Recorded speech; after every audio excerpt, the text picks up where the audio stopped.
right, it is 7:02 on whatever the heck day it is, Wednesday, May 6th, and I will call the Essex Planning Board to order. We are resuming our public hearing on the open space residential development. So I will take a motion to continue the public hearing that was opened on March 4th, 2026, continued to March 18th, 2026, continued again to April 1st, 2026, continued again to April 15th, 2026, and continued again to May 6th, 2026 on the definitive subdivision plan application by Bell Point LLC for property at 0 Essex Park Road and 0 Pond Street Rear, map 147, lot 19, and map 142, lots 30 and 31, to create a 36-lot open space residential development, OSRD subdivision under the Town of Essex rules and regulations relative to subdivision control, Massachusetts General Law, Chapter 41, Sections 81K through 81GG, known as the Subdivision Control Law, and per a special permit issued on September 3rd, 2025, per Section 6-8, Open Space Residential Development, OSRD of the Town of Essex zoning bylaw. Motion? So moved. Thank you, Beth. Second? Second. Thank you, Shelley. All right, so, oh, yeah, that's right. All those in favor? Aye. Aye. Thank you. So, before we get into the substance of this evening's discussion, we do have any other correspondence besides the Moore and Cameron letter? Sorry, Lisa, I just wanted to note that because I'm online, you'll have to do a roll call vote. Okay. Yep, Simone's online, so let's do, yeah, we got to do roll call for the motion to open the hearing. So we got the motion, just to redo the vote in roll call. Peter Lebesser, aye. Matt Greco, aye. Beth Walsh, aye. Shelley Bradbury, aye. Ariel Brain, aye. Lisa O'Donnell, aye. Simone, aye.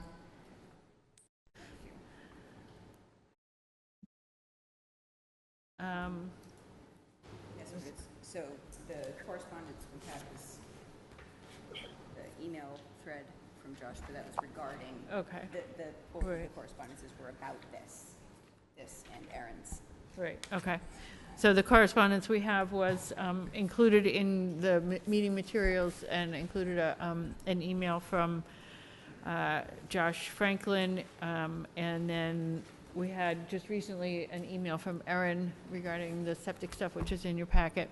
And then we also got a letter from Maureen Cameron responding to our request for an extension on the decision timeline. And so that extension for 4 weeks takes us to June 9th, 2026, which will include our meeting on June 3rd, which would hopefully be the time that we are able to make a finalize the decision and vote on it that evening. Right now, what the schedule looks like is tonight we're going to be talking about the peer review response that we got from Weston and Sampson, which we got in draft form last time. Number of revisions were made to what they submitted Monday to us, and between now and our next meeting on the 20th, Maureen Cameron is going to be preparing their responses to that, and this is the same pattern that we used when we looked at the preliminary plan. Maureen Cameron will provide the responses, and Weston and Sampson will review those responses and provide us with another follow-up memo regarding those the review of the responses, and that's what we'll be looking at on the 20th. Hopefully on the 20th, that will mean that all the materials have come in regarding the project, which includes any revisions or addendum that Maureen Cameron wants to submit with the package. And at that time, we will hear a final public comment, and then we'll close the hearing. So that is hopefully the process if all of Maureen Cameron's comments and Weston and Sampson's review comments are back to us in time for the 20th. So that's what we're working towards now. Any questions on all of that? Just 1 second. What was June 9th? The end, you said? June 9th is the extension of the deadline. So okay. we already got a 3-week extension, which Yeah. took us to next the original extension, the first 3-week extension would have meant we had to make a decision tonight because the deadline would have been on the 12th. So we got another 4-week extension, which takes us to June 9th, but that is a Tuesday, so that captures our June 3rd meeting. June 3rd, okay. And the reason the timing works out is even if we vote on a decision on June 3rd, that still needs to be, because we're going to probably make edits and notes on it when we make that decision, formalize the document. The clerk and I will need to look at it to make sure it's good, and then that gets filed with the town clerk so that it's official before the June 9th. Okay. Right? Yep. Okay. And we have Jesse online? Okay. So Jesse Johnson from Weston and Sampson is online with us this evening, and Will Scuda from Moore and Cameron is here in the room with us this evening.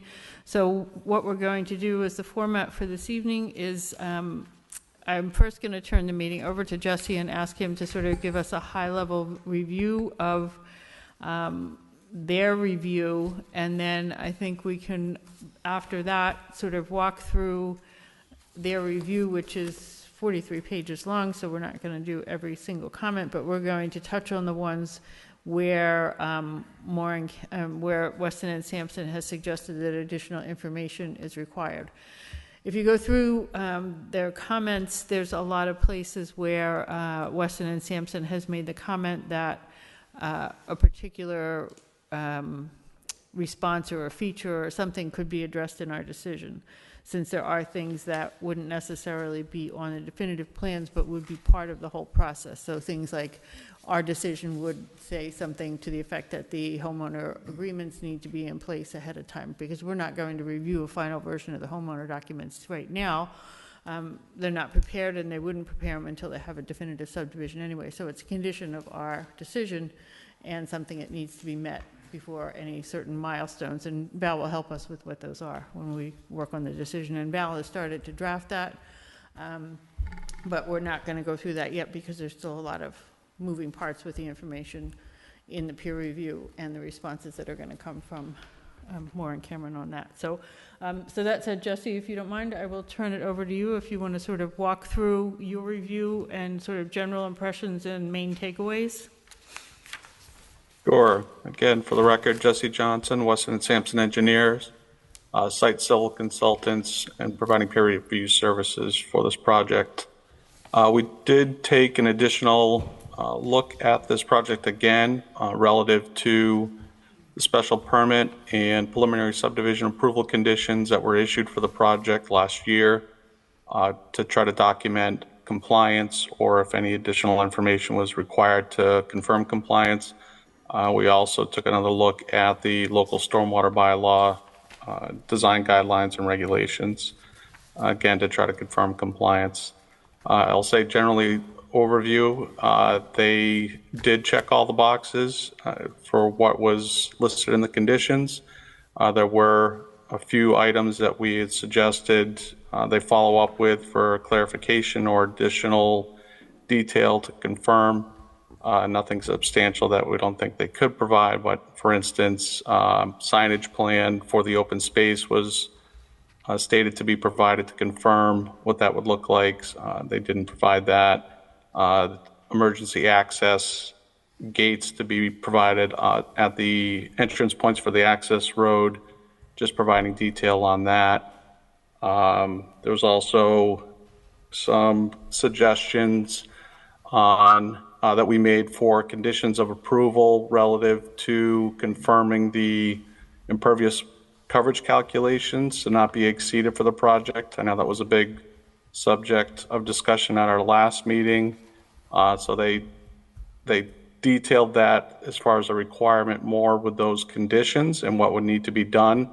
And it does fall in line with what we had decided last week, which would be that any proposed building permit would have to document how the lot will comply with the pre-established and approved maximum impervious coverage per lot.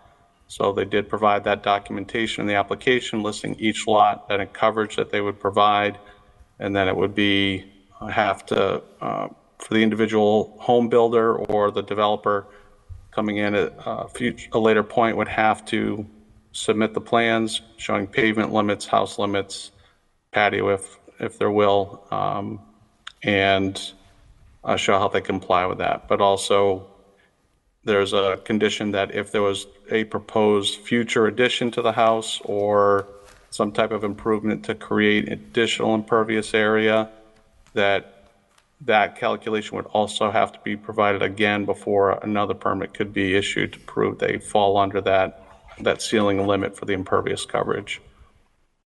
So just reiterating that and reinforcing it that should be a condition of approval.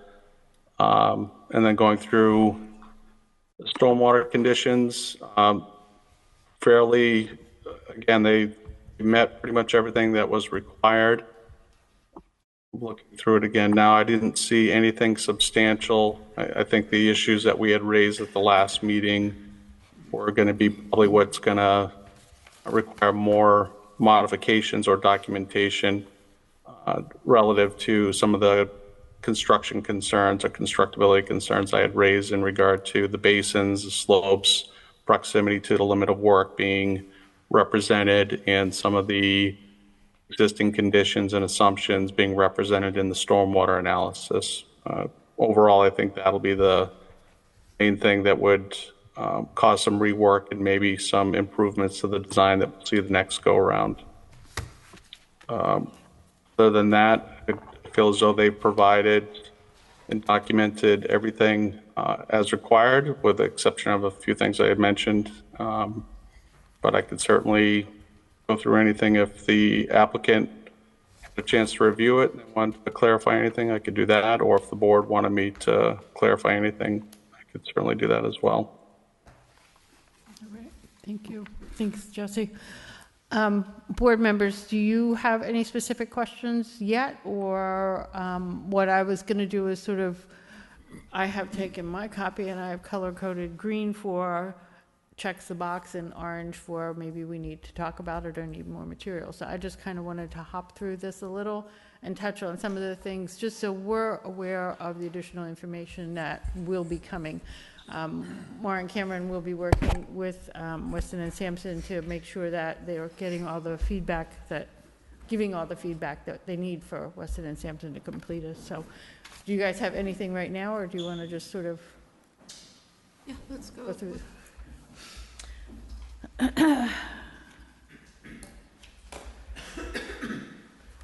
So we did talk about the impervious cover thing, and that obviously is a concern for all of us because it's a little, because it's in the wetlands, or the water resource protection overlay district. We do need to pay attention to that.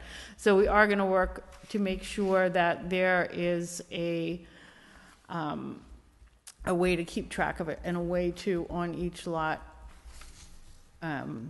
document that, so that when these things come to the building inspector and permits, there's something that's easily accessible for each lot to understand what that is. So I think it's not a question of excuse me, it's not a question of needing to do anything different other than just to have some kind of mechanism that ensures that that information is conveyed very clearly to whoever owns that lot and to our inspectional services department, so that we know what we'll be looking for. And it's the kind of thing that we'd be keeping in the planning board records too, because when we get to house lot, we'll probably be doing slating of a building, I imagine, right? Mm-hmm. So.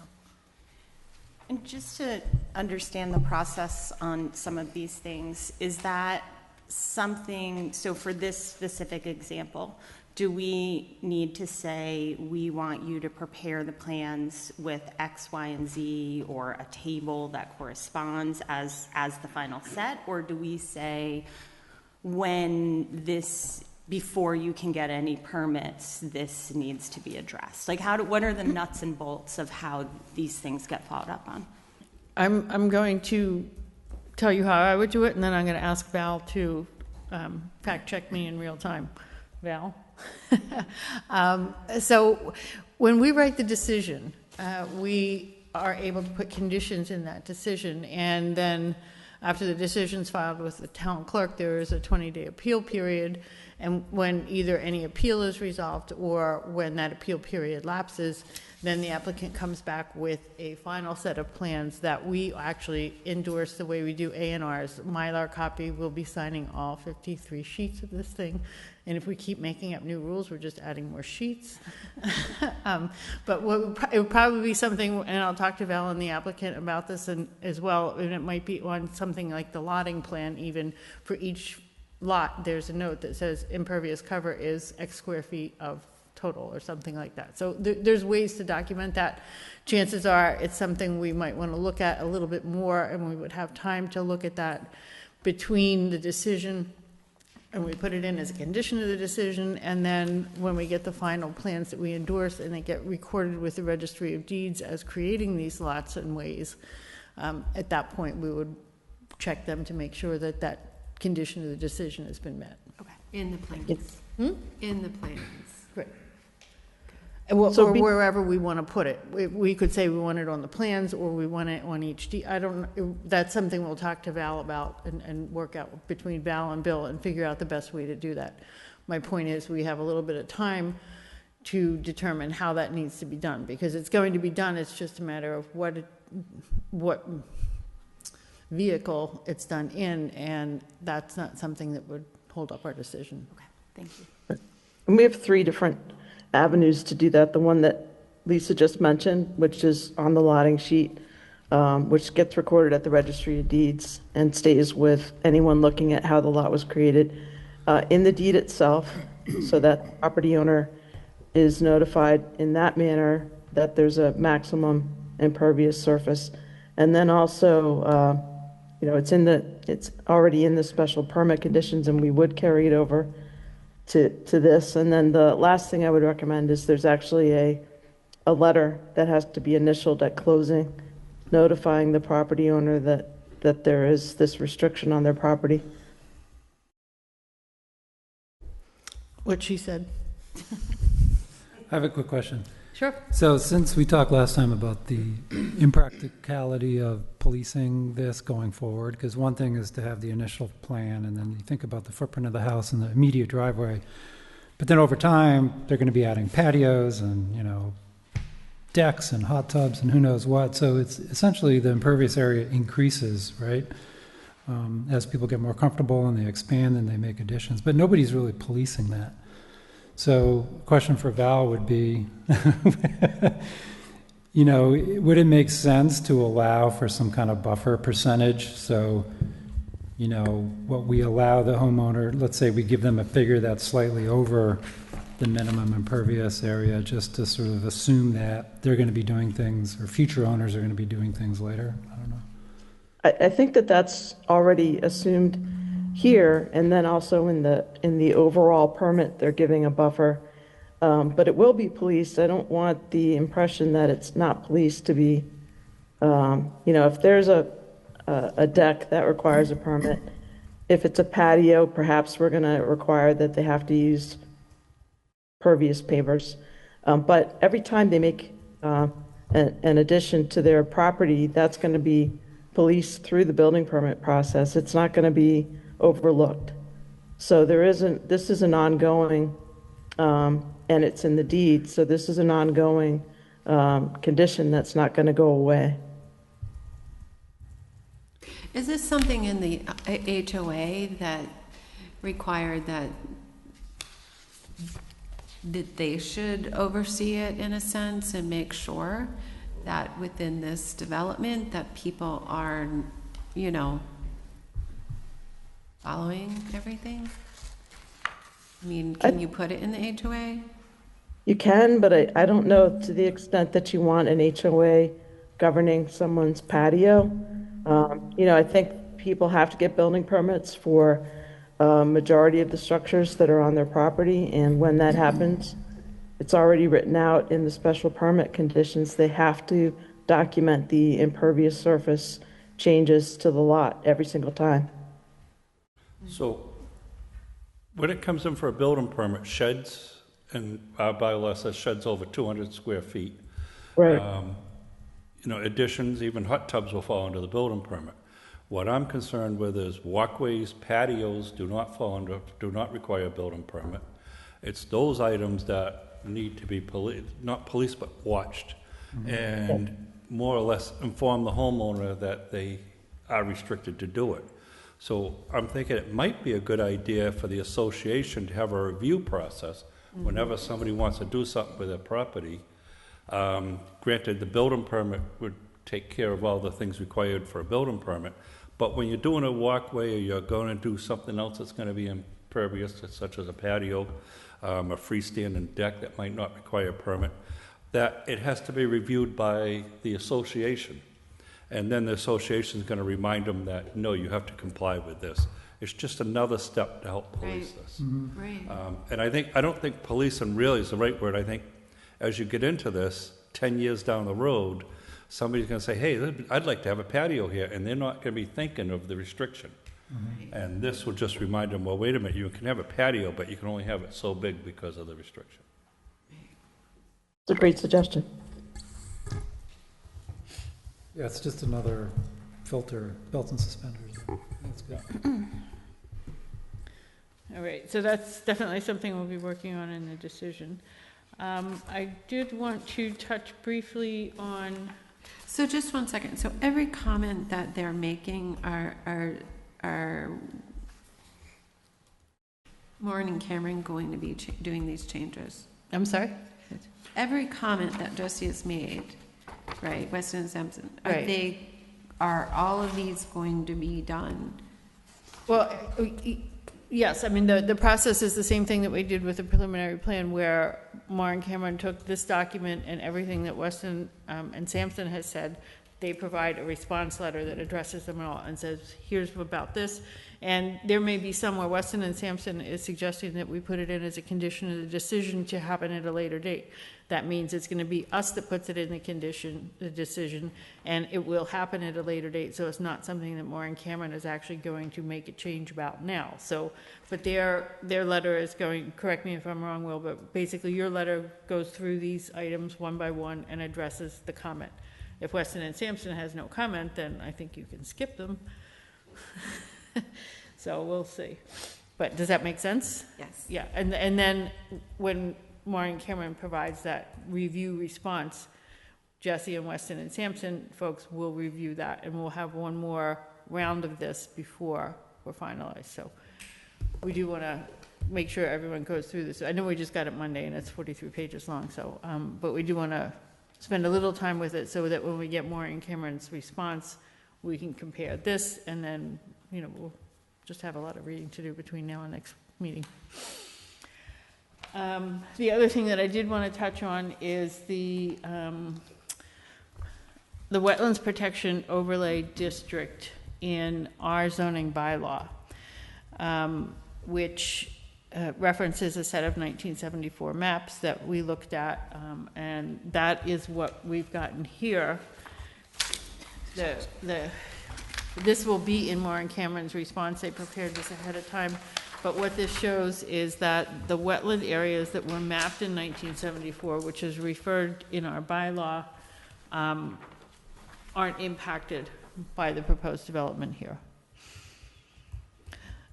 So that's, it's honestly a formality, because the wetlands maps from 1974 are basically irrelevant at this point. And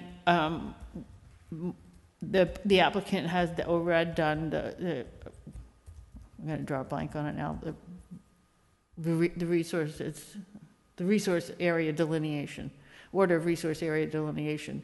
That was prepared, was granted by the Concom, and the Concom had a peer review wetland scientist, and Maureen Cameron had their wetland scientist, and everyone's laid out and agreed on the wetlands that are shown in the drawings. So comparing to the 1974 map is kind of pointless. There's a whole lot less on the 1974 map than there is right now on the ground as mapped by the wetland scientist. So point being is this sketch and this exercise just checks the box that there isn't any surprise in the 1974 maps. And there's not really anything more to do with that, because the footprint of this project doesn't affect any of the 1974 wetlands. So that's what this map is about.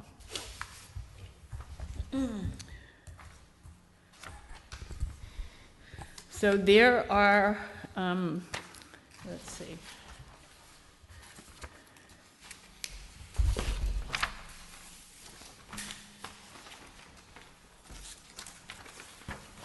So again, there's discussions about the custodianship of the open space area, and that's something that we'll be addressing in the conditions in our decision.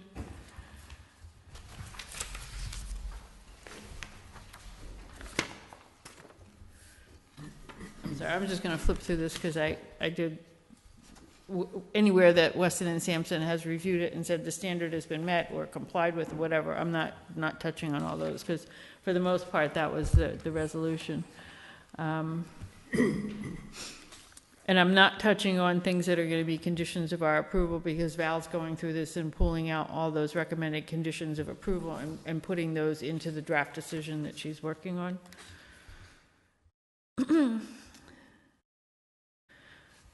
Then we did, and Jesse talked about this at our last meeting, is changing the location of the crosswalk. Did you want to say anything about that, Will?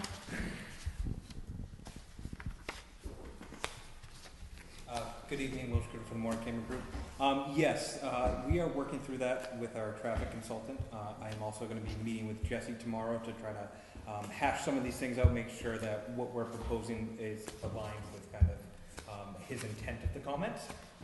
So there are some things that we've looked at that we want to speak with him about, and one of them is going to be the crosswalk.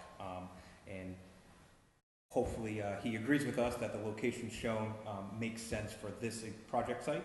There's some restrictions. There's an existing septic system at 7 Essex Park Road, which prevents you basically from putting the crosswalk on that side. And then crossing the culvert. It's based on the grading and the actual resource area. It makes more sense to put it on the side that we showed it.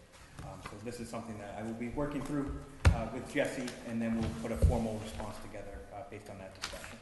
Okay, great, thank you.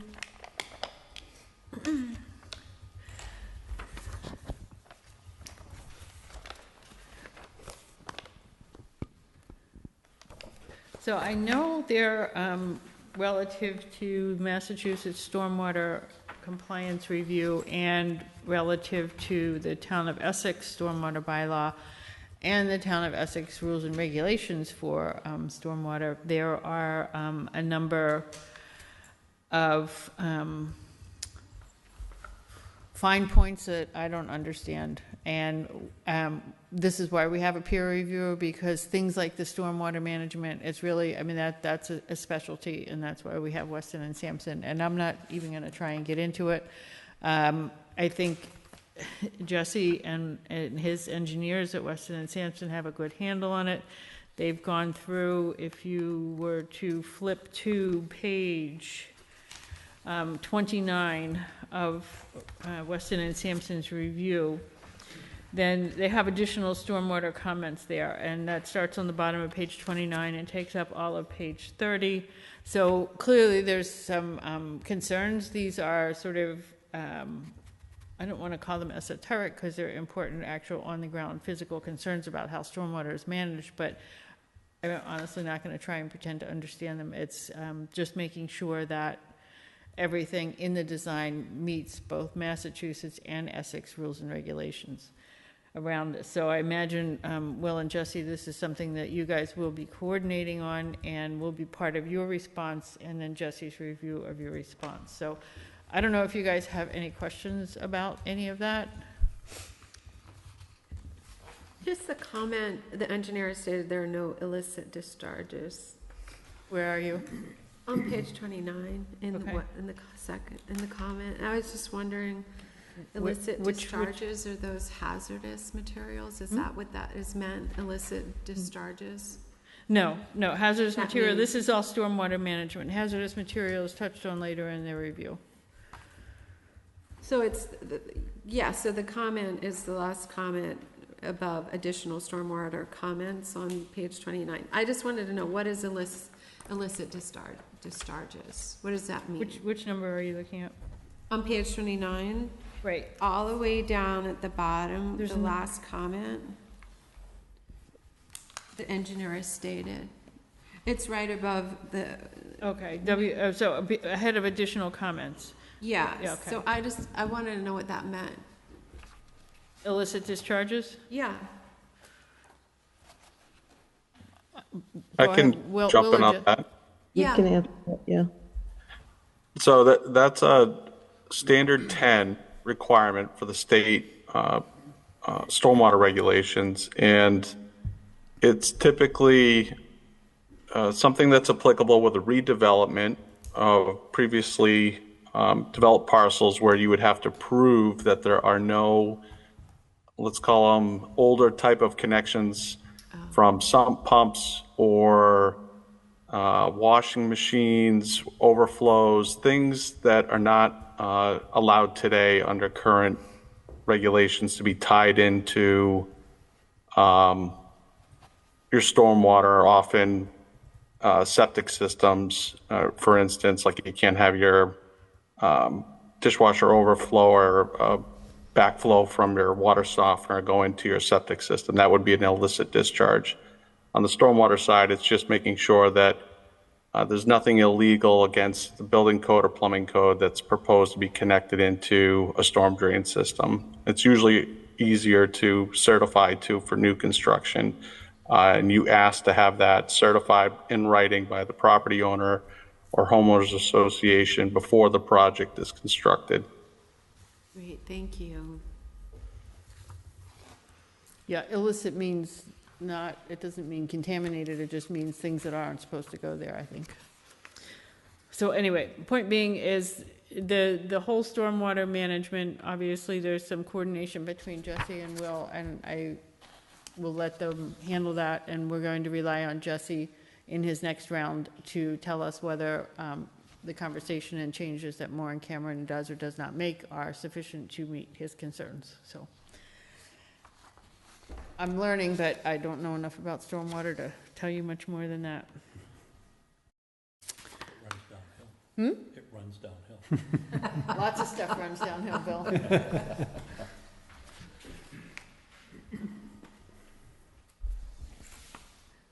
And again, a lot of the comments just suggest things that be added to condition of approval.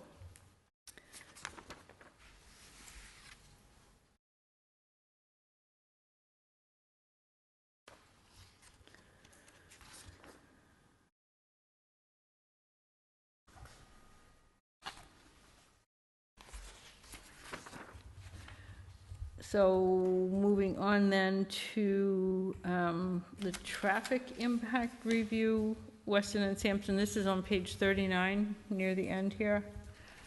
And again, this is after the stormwater management issues. So in traffic, there are a couple of comments that suggest revisions, and one that I do like is Weston and Sampson's suggestion to somehow delineate that the road bears to the left at the end of Essex Park Road, because right now Essex Park Road is just a dead end. So and there will be nothing beyond that, because that really goes nowhere, and it goes to this property, but the access to this property is to the left. So it makes sense to do some kind of demarcation to make it clear, so no one just goes straight and comes to a dead end, so. Go ahead. Yeah, so we have looked at this. We were not in favor of actually delineating either, you know, a pavement marking or a curb line, just because there is the existing commercial property there that does use that dead end to basically get into their driveway and park. So we didn't want to put any kind of hard barrier. What we've come up with, I know there was a comment about the mail kiosk as well.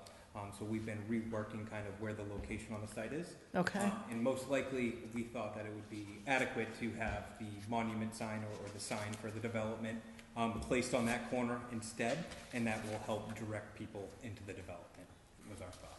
So that is forthcoming. But that's Right, kind and of that's direction. something that you'll submit as part of the revisions, and Weston and Sampson will give us our opinion, their opinion on that. Sounds good.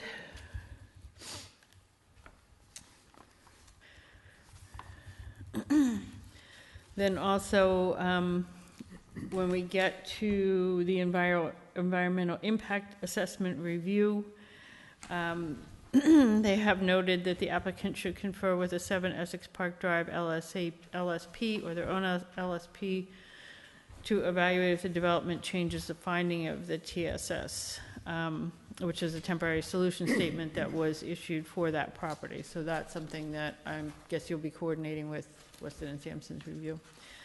And then another recommendation was that private drinking water wells are not and should not be planned as part of the applicant's development without additional groundwater evaluation, but the intent is to tie into town water here, so that would not be a concern, but something that should be just clarified as part of the decision that that's not an option. Talks a little bit about dewatering during construction, so that would probably be a condition that we would put. That's something that we would need to monitor and make sure that it's handled appropriately. It's a temporary condition during construction if dewatering is necessary, so would not change the final plans. It's more like erosion control things that need to be managed during the work. Jesse, if I'm missing anything that you think should be highlighted, I'd chime in. No, I think you're doing a good job. I think the next one and the biggest one is the soil management, making sure, and this is a requirement, they have to do it, but just wanting to again reiterate it, that if there's any proposed material that needs to leave the property, that it has to be characterized with a proof of characterization within the recommended limits of, I believe it's 3 tests for every 500 cubic yards proposed to leave the site. And once that characterization is done, that'll classify where it can be disposed of, whether it's a special landfill or disposal facility with bill of lading and proper tracking. So we think that's a big one to make sure that gets put in the conditions as well. Right. And that would be a condition of our decision, and it's also something that during the work, just for planning board's knowledge, we would have a representative, a clerk of the works kind of person hired, similar to a peer reviewer who's looking at the technical submittal. We would hire a clerk of the works, again, at the applicant's expense, that would just provide construction supervision and check some of these things as the work is progressing. We've done this on other subdivision projects where the planning board has a field engineer essentially watching what goes on. It's not a full-time position, but it's someone who comes and checks periodically. Not unlike the building inspector, but that's not his job to do that kind of stuff. He's building inspector, this is site work. So it's a different kind of animal. And then last was the existing culvert, and what Weston and Sampson has recommended there is, for the sake of protecting the town's interest, we recommend that the board consider a condition of approval requiring inspection of the culvert prior to construction and after construction of the roadway and utility improvements associated with the subdivision.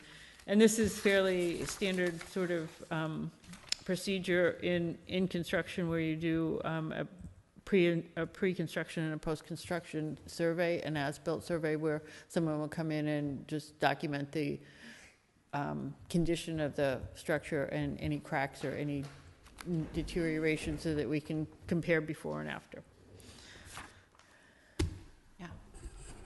I believe at the last meeting you also mentioned Essex Park Drive being surveyed too for condition. The roadway? Roadway? Okay. Yep, for equipment and stuff going over it. And I'm wondering, are there storm drains on Essex Park Drive? Do we know? I do not. If there are, maybe they should be checked, considering settlement might run off the same and fill them in. Just keep an eye. Yeah, that's part of erosion control and all that, but just, that's something I will coordinate with Board of Public Works on that, or Department of Public Works, just to understand what's out there and what we keep an eye on. Typically the survey that Weston and Sampson is referring to would include a walkthrough and a videotape of existing conditions before the work is started. And that way you have a really good visual record of what's there before the work is started. And then you can, when you go back through at the end, it's much easier to see anything that's changed. Sounds good. Thanks, Val. So, Jesse and Will, do you have any other comments, questions, things you want to clarify on peer review at this time, understanding that it's just the start of the process? Not at this time with regards to the peer review. I did have a couple other items I wanted to discuss tonight, though. Okay, yeah. Would you like Jesse to stay on for that? I don't think Jesse needs to be here. He's more than welcome to stay, but they're Yeah. more relevant to, I think there was a question last time from the board, and then just something else that would Okay. be for the board. Do you guys have any other questions for Jesse? Because he's, like Will said, he's welcome to stay, but I don't want to make him stay if he's got other things to do. So if you have any other questions, that's not to preclude that if you have questions in this process in the next week or so, things come up, email them to just me and Val and Teresa, and then we will forward them on to Jesse and or Will as suitable. So we just can't chit chat, but we can, any of you, point being is you don't have to wait till the next meeting to ask questions. If things come up, just send them to us and we'll get them into the mix. Okay? All right, so that said, we will put aside the peer review for now. Will, if you had other I things. have some questions on the plan, some design questions. Okay. So they're really like a couple things about the sidewalk design and the landscape design. Should we let Will go and then, or should I toss it out there? Why don't we, because this is not so much for Jesse. Not for Jesse, yeah. Okay, so it's for Will. So let's let Will say his things that he came to say, and then we'll go to your, because he'll still be here to address those. But I'm just saying that in case anything he's going to talk about impacts what you're going to Probably talk not. about. Good? Okay, all right. The first one's pretty easy.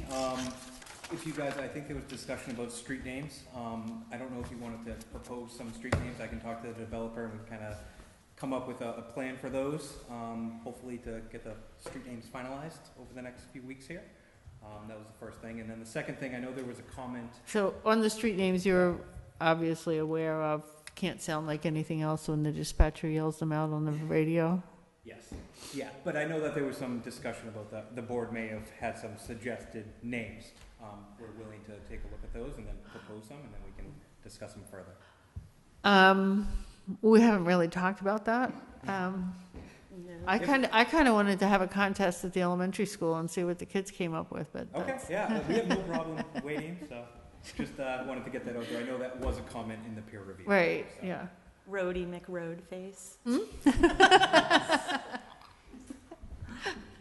And then I just also wanted, I know there was a comment about the parking for the open space. So I kind of wanted to go through the process of how we came up with the location and why we chose the location. Right, and this is the comment, Matt, you had made this comment, and I forwarded it. So this was, we had thought about this and came up with some reasoning of where to put this and why we put it where we did. So the first one is, we looked at it and we said, well, it's not really off a main road. Like there are a lot of open spaces around town that you basically are on Southern Ave and there's parking kind of right off the main road. So you do have to go down Essex Park, which in theory is a smaller neighborhood, but it is a neighborhood. So we thought there's no benefit of putting it right at the front because you do have to come off the main road and go through some type of neighborhood to get to it. The second one is at the entrance of the site. That's the steepest section of road that we have.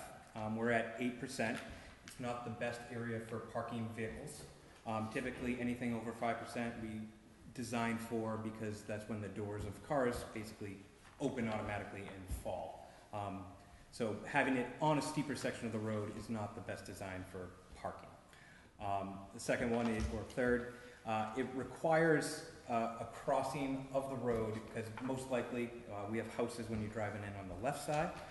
So on the right side where we do have a little bit of space, that would require an additional crossing of the road, so bringing pedestrians across the road, something that we try to avoid to the extent we can. It also, if you park on that side, there's no real trail system down to get to the open space. So you would be promoting public, they're more than welcome to drive through and walk through, but it promotes more people to be walking through the neighborhood. And to get to the main trail system, you're taking about 1,000 feet, 1,200 foot walk. So it's not really close to the main trail system. With regards to the trail system too, where it's located, we thought that this is kind of a good landing spot, mostly because it brings you to the open space and you're right at a known location of the power lines. That's an existing main trail, so folks that are walking out there, if they do get lost, they can kind of always find their way back to that power line trail, and that will get them right back.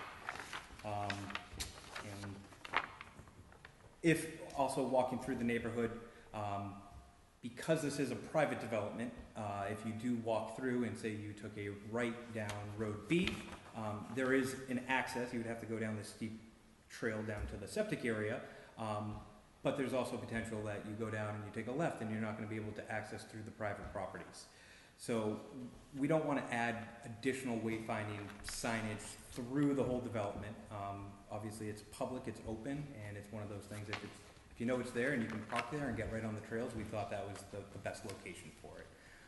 And then there was also a comment about the lighting. The other thing we looked at is we're not trying to promote folks. It's like typically every park around town or the open spaces, they don't have lighting. We're not trying to encourage people to be there after dusk. So typically it's dusk to dawn, or dusk to dawn is when it's open. So we don't want people there or promote people to be using the space in the late night hours. So basically the main reason that we put it in the back, it's closer to the trails.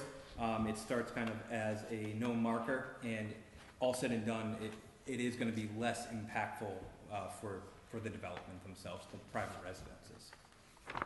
So, that's kind of where I left off.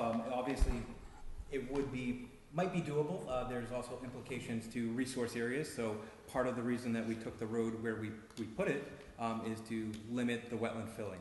So by moving the parking, there's potential, if we had to grade this, you're going to be impacting the wetland resources area slightly more. And if people do want to get to the open space through that parking directly, they would have to tread directly through a wetland versus onto an open trail. So that was kind of, I just wanted to go over the reasoning of why and how we chose where we did. And if you have any other questions. So Will, when you say power lines, was that gas lines? Sorry. Gas lines. Gas Okay, line, yeah. yes. So where the gas line is right now, though, isn't there going to be an adjacent, that's where the access is, right? The emergency access? Yeah, so you would park in the development on I guess the north side, I believe it is, of the gas line. You would cross over where that emergency gate is. Once you can either walk down the road, but the trail systems basically start through there. So you could go down the gas line, or you could go directly across, and that's where a majority of the trails. So we don't have a trail plan yet, though. So you're anticipating that's where the trails would start, right? The trails are shown on the existing conditions, and they're mostly, they spur off of the gas line. So Right, they but cross through those it. are non-established trails, though. We know that, right? So if They're established. They are. If you walk up on the property. But we do understand, though, that for conservation, if anybody from, Essex County Greenbelt or whoever, that might not be where they want those trails. Potentially. Yes. Yes. Yeah. We're going to be working through that with conservation, but they are very well maintained. I was actually out there with the conservation agent last Friday, and we walked through the whole property. And the trail systems are very established. They've been there, well used over the years. They're old wood roads, some of them, but they're basically nice cleared paths that you can very easily maneuver through. Right, but we'd have to wait until someone that understands the land to develop the trails. That's typically how it works, in my experience. Just because there was existing trails doesn't mean that that's where they go, right? As a land user, they would probably want to evaluate how those trails were, is what I'm saying. Correct. But I understand what you're saying. Yeah. Okay. So Will, for that, will there be signage out in the front of the development saying that there is a trail system for public parking? Like how will they know? I don't think we were anticipating, just like any of the other open spaces, typically the signage is located at the open space, so at the parking area. So if you did drive through, you would see the sign. There's actually is a signage, proposed signage kind of detail on our plan sheets. It is on the detail sheet. and this is very preliminary, but it would basically be a kiosk similar to what like the trustees builds. I can't remember the names. I think it's the monoliths and the wilderness. If you look at those kind of as an example, right? Those are off a main road. They have the sign, the trustee sign, hanging on the road, and then when you park there, right at the trailhead, there's actually a little kiosk that will have a trail map and kind of show you where you are relative to the walking trails throughout the. So will that be outside on Essex Park Road? It would not before, be on Essex Park. Like how will people even know this? It's If all this land is for open space and the public to use, like it's sort of like hidden and people won't know, and there needs to be some kind of signage then. Yeah, I mean, one of the problems is we don't own the properties outside on Essex Park Road, right? We own back, so I don't know if there's much of a benefit unless you're driving down Essex Park Road right at the beginning of the development to know it's keep going down that road kind of thing. Val has a comment to add to this. Yeah, well, it's kind of a two-part comment. First part is we don't know who's going to own and control the open space. This discussion is assuming it's town-owned, which we don't know that it will be.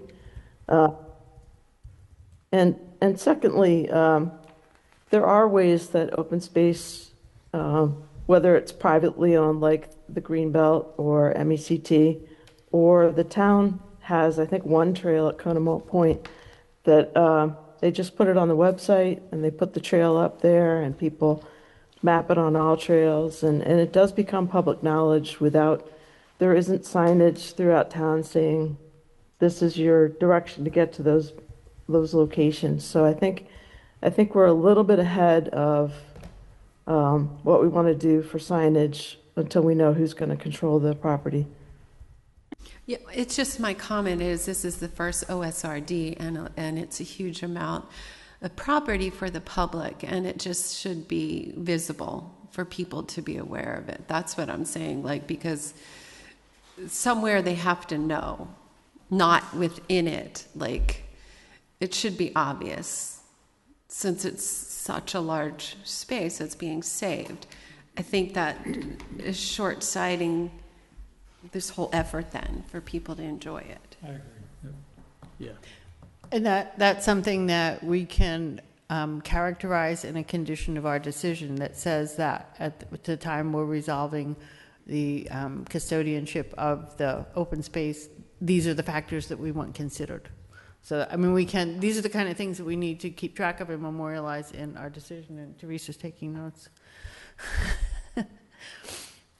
Matt? And the grade of the road at that entrance area is still a condition, or it's a consideration that we're still reviewing, correct? So you're saying, what was the grade of the entrance road?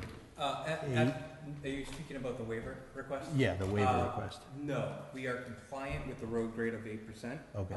The waiver was for the intersection slope, so further up the road. Okay. Yeah, our intersection is 3%, and there's one intersection that's 5%, and that's the waiver. We don't, the 8% this is just a straight run of road, so the 8% is allowed.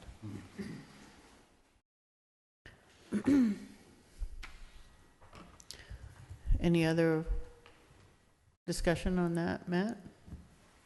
No. Okay. Will, did you have other items to go through? Nope, I think that's it. I just wanted to let the planning board know that we have submitted the notice of intent for the roadway itself, so we will be starting. So the notice of intent is for with the conservation commission. right, and that's for the development of the roadway and Roadway. Yes, and then we'll be following up that as we progress in our design. We will be filing individual lot plans for the notice of intent, and then at some point. Those will be followed, hopefully, if we get permits. Building permits will be coming after that. okay. So just to clarify then, that the process with the Conservation Commission isn't for the whole development, it's for the roads and the utilities and like the crossing, the wetland crossing and that kind of stuff is the first. Correct. It will be relative to the roadway itself, the construction, the utility, basically the planning board decision for the subdivision, stormwater as well.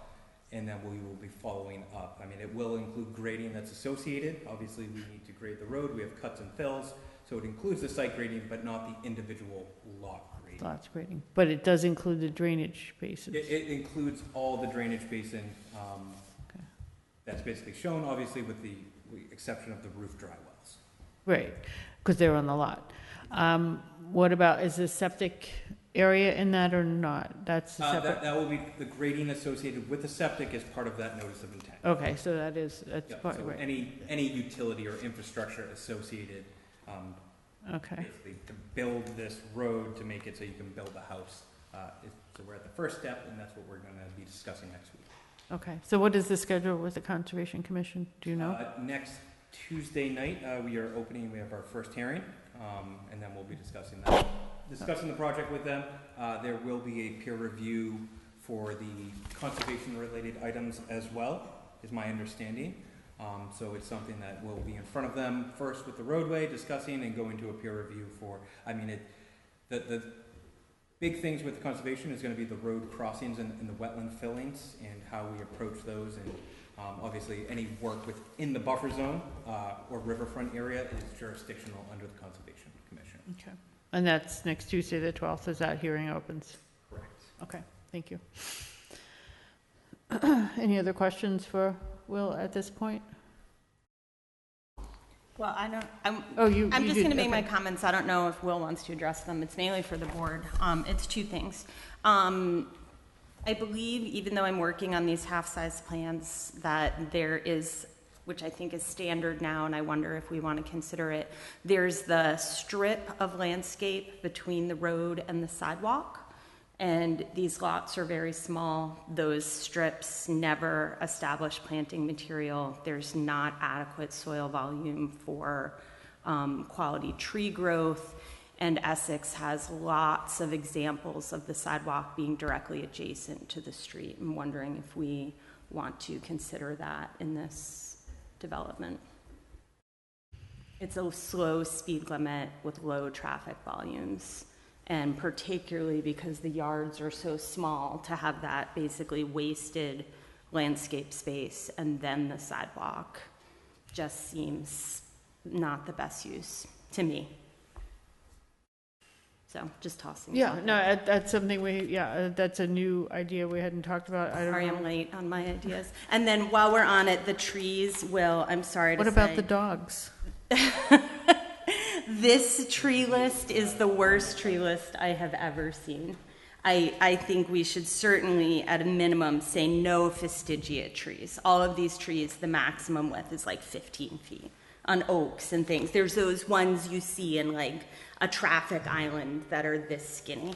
Additionally, Calorie pear is now on the invasive list in Massachusetts, so you gotta get rid of that one at least. And I know it says that approval will be required by the tree warden, but I think we should make some comments of what we don't want. Okay, so which plans? Well, and that's a big we. These are things that I don't want, and I don't know how the rest of the board feels.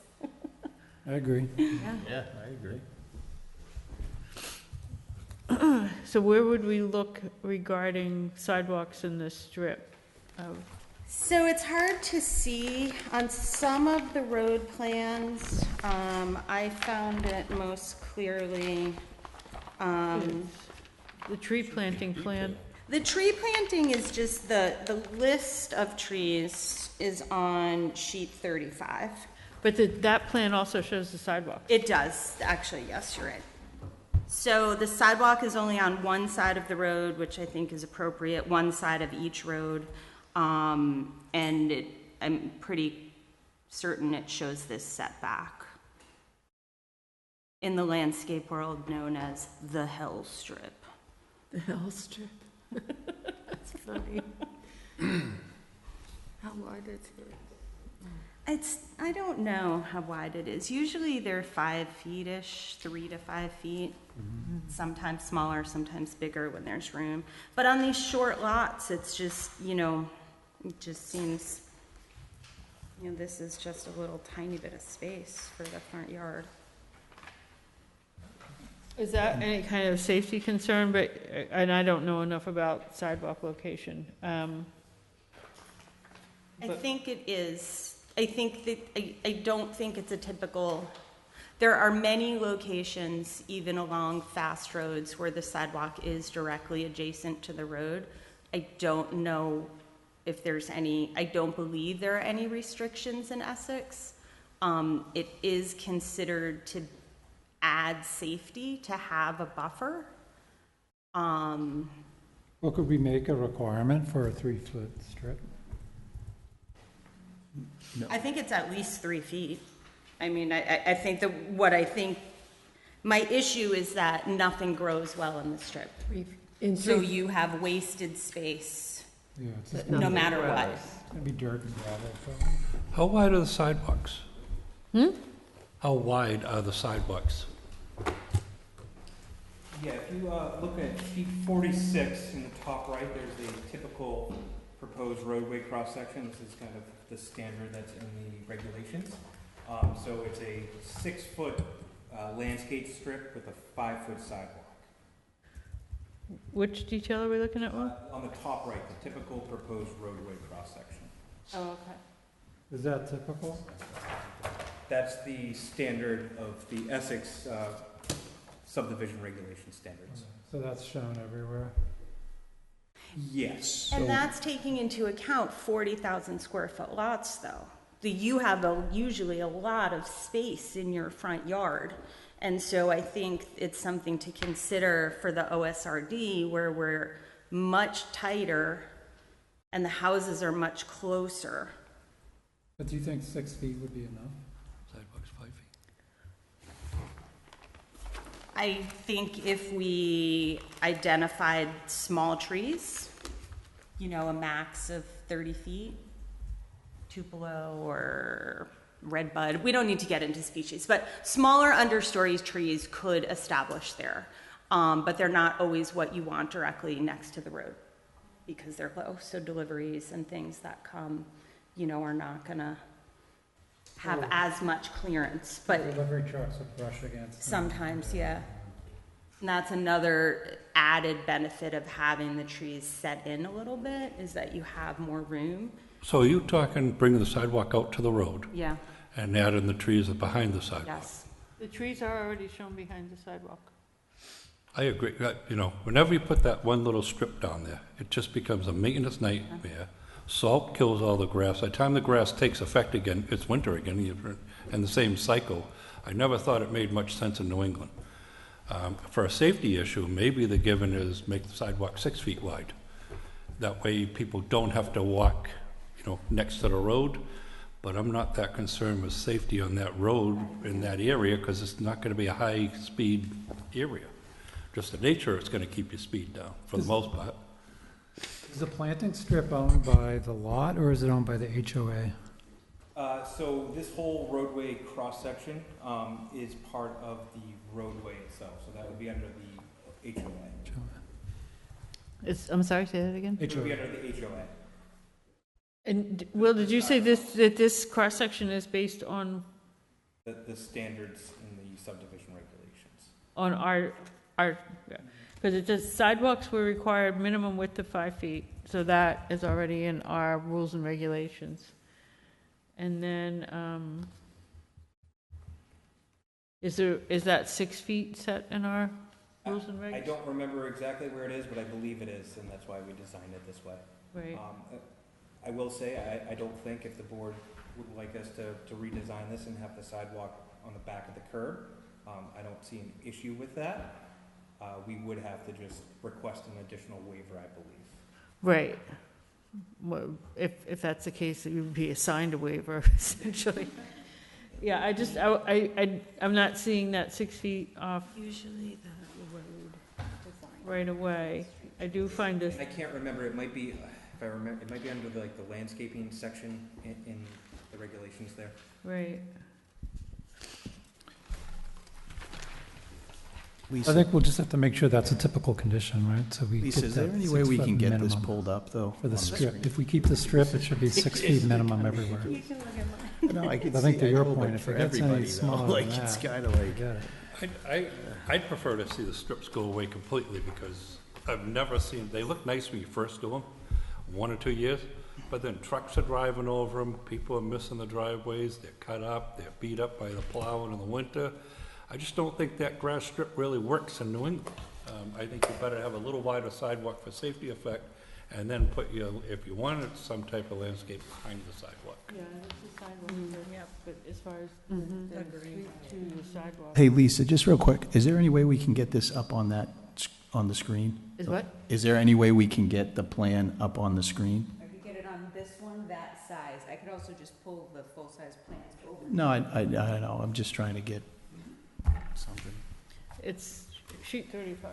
Sorry, I threw a wrench. No, it's- 36 for sidewalks. Thank you, Teresa, appreciate it. For what?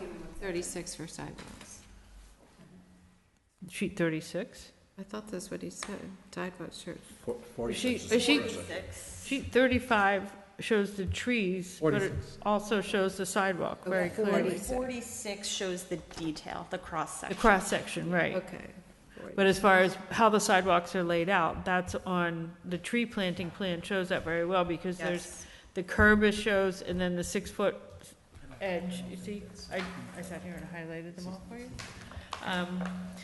So there's a 6-foot space there, and then the 5-foot sidewalk, and the trees are behind the sidewalk. Yeah, that's true. So we can't, that's Well, not that's So it's not like the maybe trees are in not that a 6-foot typical strip either. condition, because here, and here, and here, and they're sneaking that one by us. So there you go. Right, so that tree is, Trees actually, the trees are actually On the properties, lots. right, They're on the lots, yeah. which is a good idea because it gives the owners responsibility to keep them up. yeah. The other thing on this, what I would want to do before we, and this is something we can, let's talk about it tonight, but I want to condition, it sounds like we have kind of a consensus on the board that we kind of like this, getting rid of that 6-foot strip. You're shaking your head?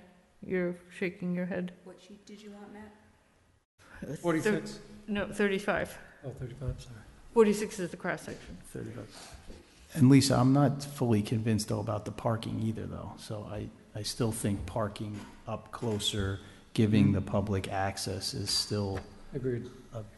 a sticking point for me. I get it, grades on road, I mean, I think I already noted that in my, the grades on the road might not work well, but I don't, I'm still, I don't know how the board feels, but. Do we have that? Do we have the parking? It's not laid out well on, where can we see the parking on the plan set? Will, do you know what sheet that's on? 20, is it 29?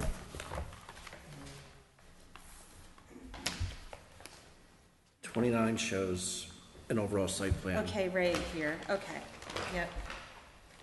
I see it. So We're 32. It's kind of warm up for you.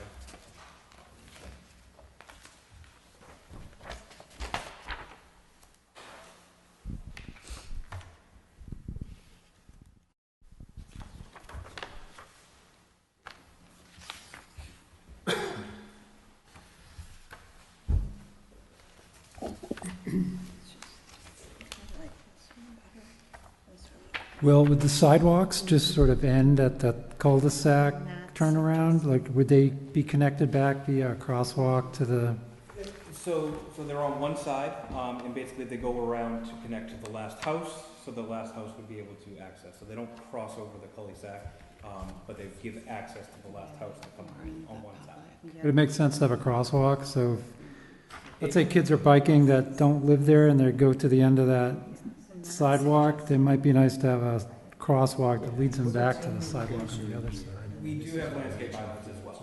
Yeah, So but- you can't directly access it. To me, that makes Okay. sense. I don't care about a trail being lengthened if you're gonna walk on a trail, right? I just want it visible.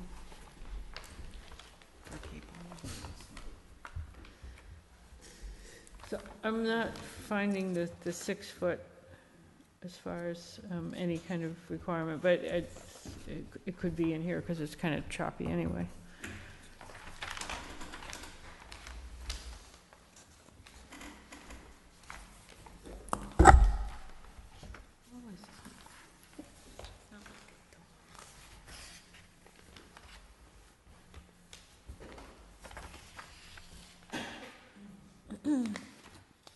Did we find the parking? So what, Yeah, Ariel, it's up, see on that, the rotary right there, down on that right corner where the access road is, there's parking. That's where the proposed parking is. Where is it? Left, keep going left, Yeah, right there. right Yeah, there, a just a little little- more another- left, a little Another more couple left. inches left. Oh, I see, right, okay. those are the 6 spots right there. Matt, what's your? So, naturally, that's where more the upland is. That's where some of the existing trails are, right? But what I'm saying is that it's a private road, so in order to promote it, I would like to see the parking moved more towards the entrance of the development. But what Will's saying is that the proposed grades are going to present issues with the parking. So, Teresa, if you back out a few pages back, you should get to the, so that's the end. There you go, Teresa, you're just on it. This one? No, the next one down. So see on that, you'd have to have a trail that would run, the parking would be where Essex Reach Road is, and then you'd have to have a trail that ran along that retaining wall. It's probably 35 feet high or something, and runs along to get to where the trails are proposed, but we don't even know where the trails are proposed because we don't have that yet. The only known trail then is the pipeline. And the other side. The existing trails are shown on the existing conditions plan. They're hard to see, but they are also, I believe, on these plans. So there's no trails. This is a large wetland. So there's no trails in the wetland at the front. They are called out here on the existing trails are mapped on here. Where's the pipeline? Is it on that page? No, it's not on that page. Okay, It's on that's the- right. It's right here. It's on this. And these are the trails. Yep. And so that stretch of road in front of those 3 houses, is that the 8% slope? Correct. Basically from the connection all the way up, just shy of that first intersection is the steep portion of the road. Because I agree with Matt. I think that for the parking spaces to be effective, they would have to be a little bit more obvious and usable. Unless you were to provide some kind of signage at the entrance of the development. And also, you're going to need a handicap spot, right? Are you including a handicap accessible spot? I don't believe we do need a You don't need handicap accessible. These are trails, so there's some different regulations Okay. for those. Kind of surprising.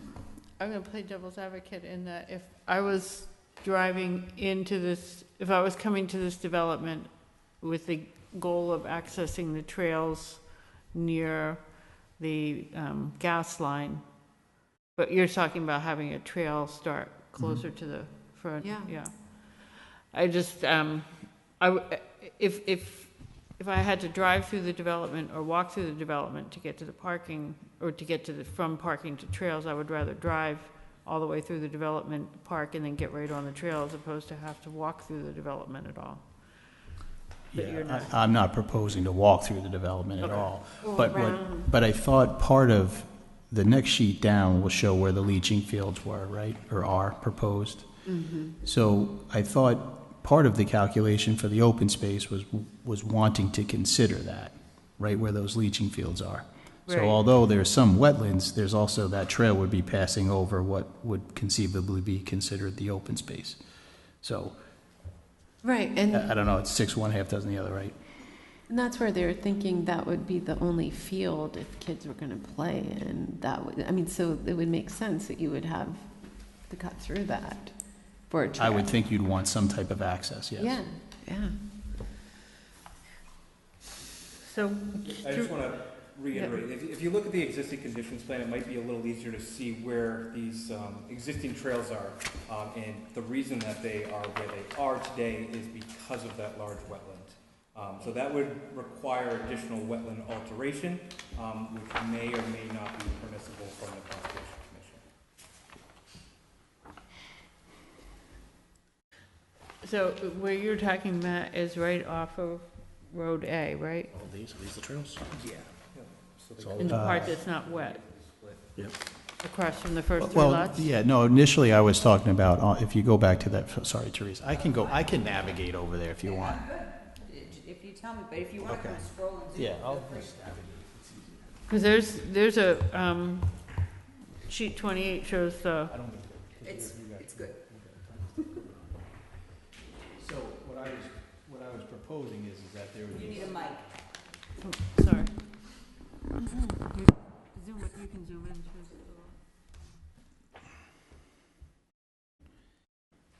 What I was proposing is that you'd put, there'd be some form of parking along here, right? So it's visible from, the main road. It can get kids in and out because it's got sidewalks, right? But that would require, a trail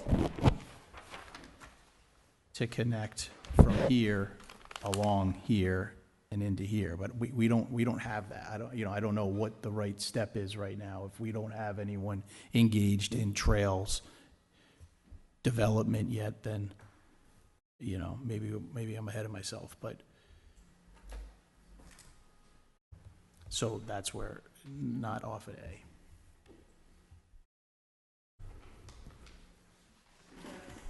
From the road.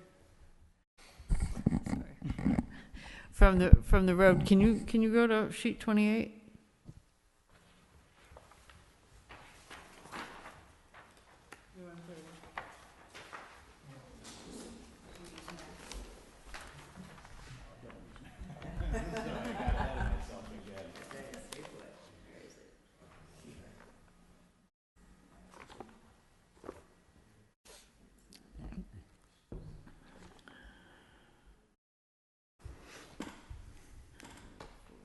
So just swipe up and swipe down.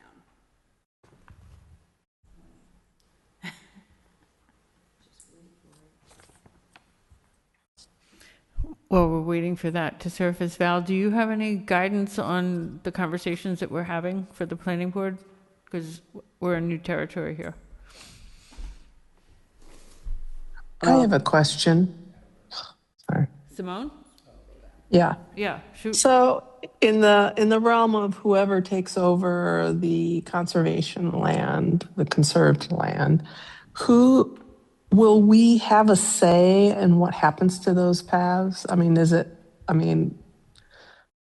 Or will it just be them proposing paths and then they're off? And if they propose impervious paths, do those become part of the 25%?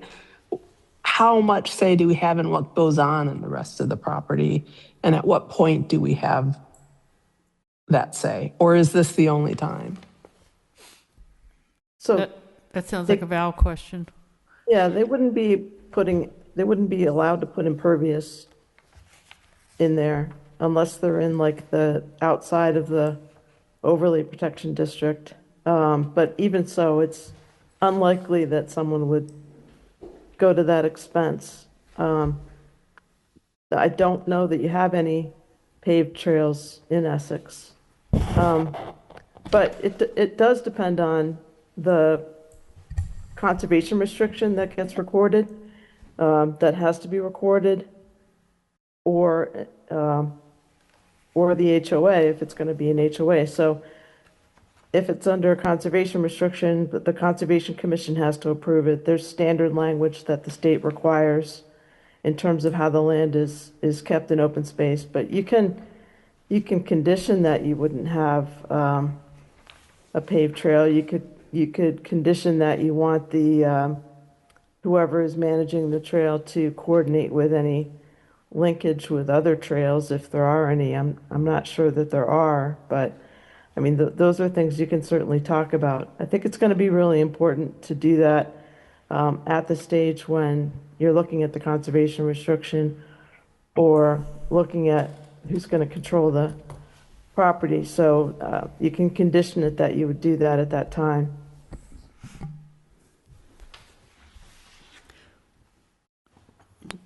And so would that include potentially conditioning where the parking ends up according to where they're laying their trails?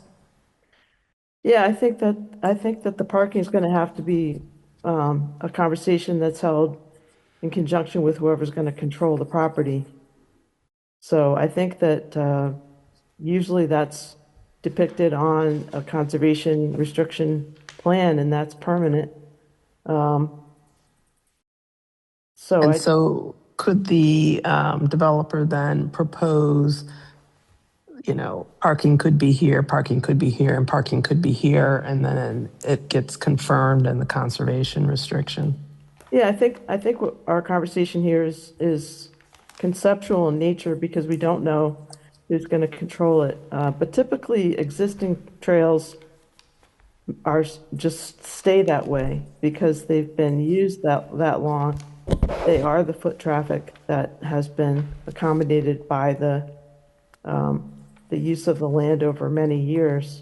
I would be surprised if we were going to take on putting in new trails. But again, that would be part of the conservation restriction dialogue.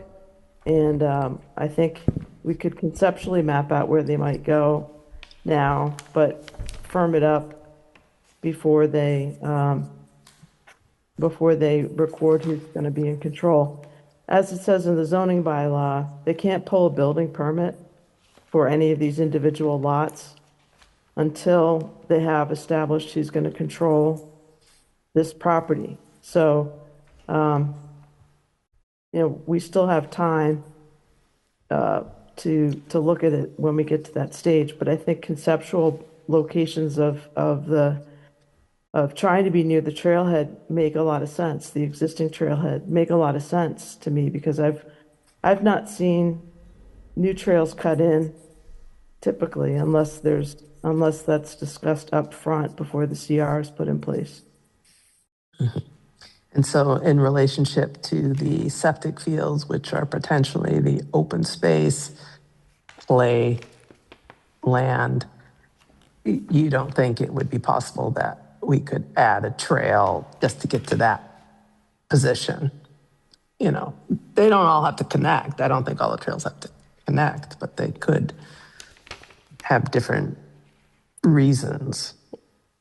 Well, so that's going to be HOA. I guess it depends. I mean, it really depends who's going to manage the land that we're talking about. If we want to have managed area that's going to have a path to it, we should start having those conversations now, but those don't affect the road itself. So those could be done condition that we would do later. And so also, if the septic field is considered part of the open space, who's managing the septic field? Well, the health department's going to have a say in how that's managed above and beyond anything that we would want to impose. I think that it's important that the soils are able to perk and do their job in terms of treatment.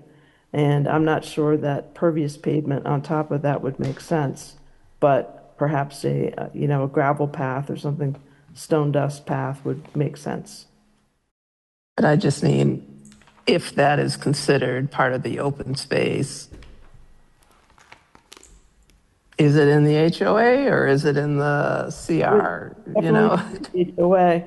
And if it were in the CR, it would be part of an easement that's granted to the HOA. So the HOA is going to be managing the open space, and it's going to be under the purview of the health department. Okay. Thanks. Val, I would agree with you that at least I'm not a pro on this, but by any means, but what I have seen is that adding trails is extremely hard, but eliminating trails is a very easy thing. And that could be based on a variety of issues, erosion, trail erosion, bad building trails. That's happened multiple times with the Greenbelt in various different reservations, such as the Thompson Street right in West Gloucester. So we have seen some elimination of trails, yes. That makes sense. But not working with anybody right now is kind of, we're kind of coming into this blind. Yeah.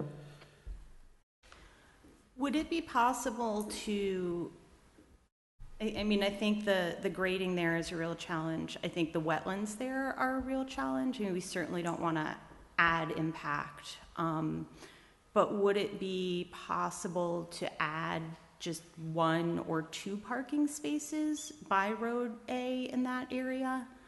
It looks like they might be able to fit without impacting the wetlands and then keep the other parking spaces. That would allow us to have signage where Matt's indicating, you know, a presence that there is open space. So maybe that could be a solution to separate the parking. And I don't know that we could I think it makes shoehorn sense. 6 spots in there with the wetland. I would recommend at this stage that everything stay conceptual until there's a land management group identified.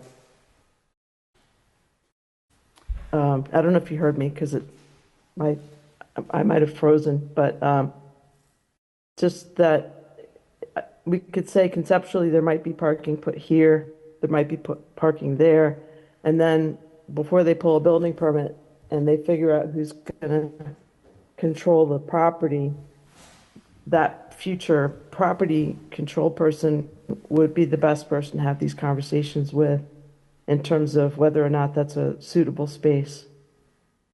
But I thought, and I hope that maybe I'm wrong, is that when they build the road, they're building the parking, and that's what they're getting the NOI for, and this is what we're approving. And so if this is the you know... Well, they can, when they build the road, the way this works is they put the binder down, and then it'll be a long time before they finish the paving. And we have time to work out, they can add parking.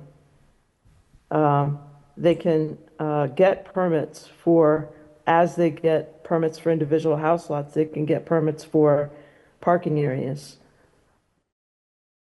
There's no reason why that can't happen during road construction, which takes, they put the binder down, the road's not finished until all the houses are built. Then usually you put the wearing course down last after all the construction vehicles have been in and out of there.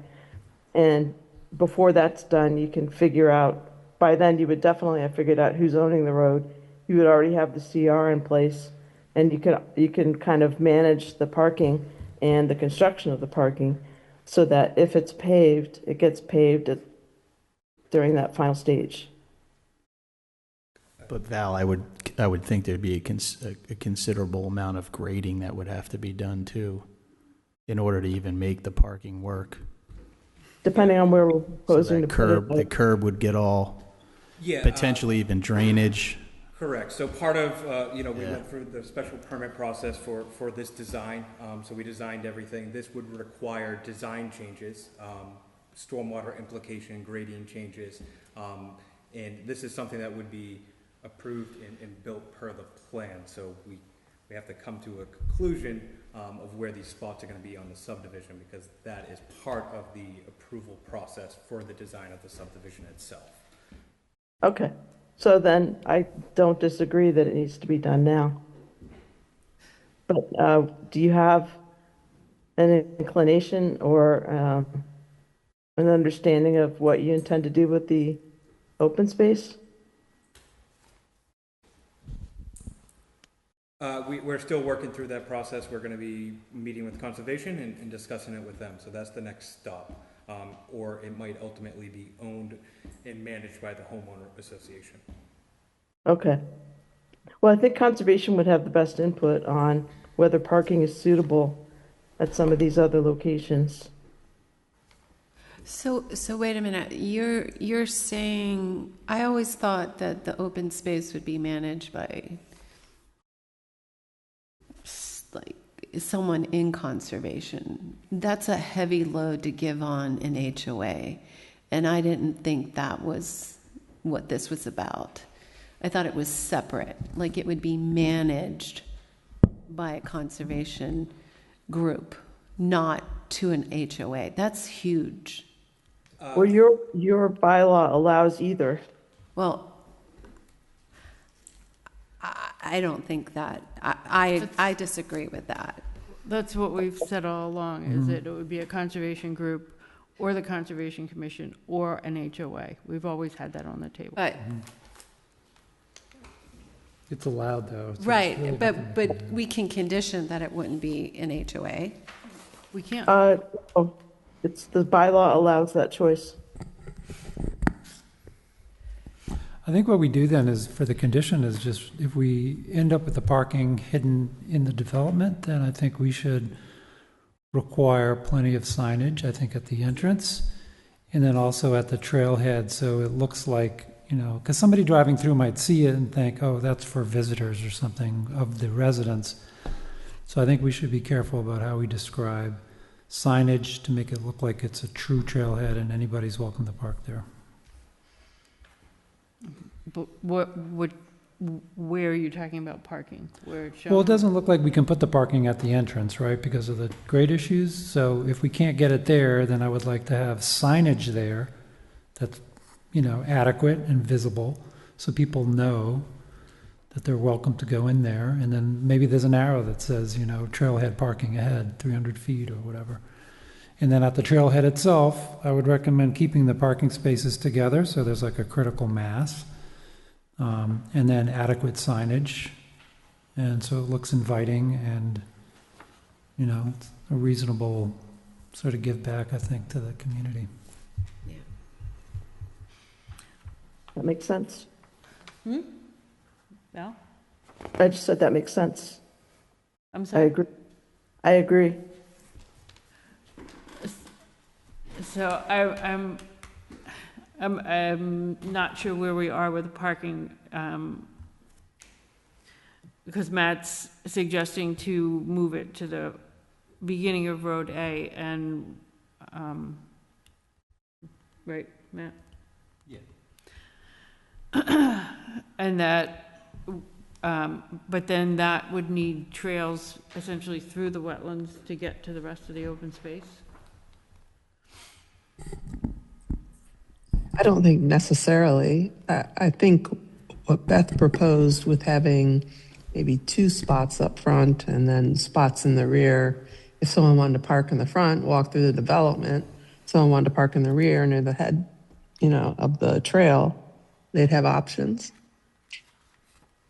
We'd have options when the CR is being proposed.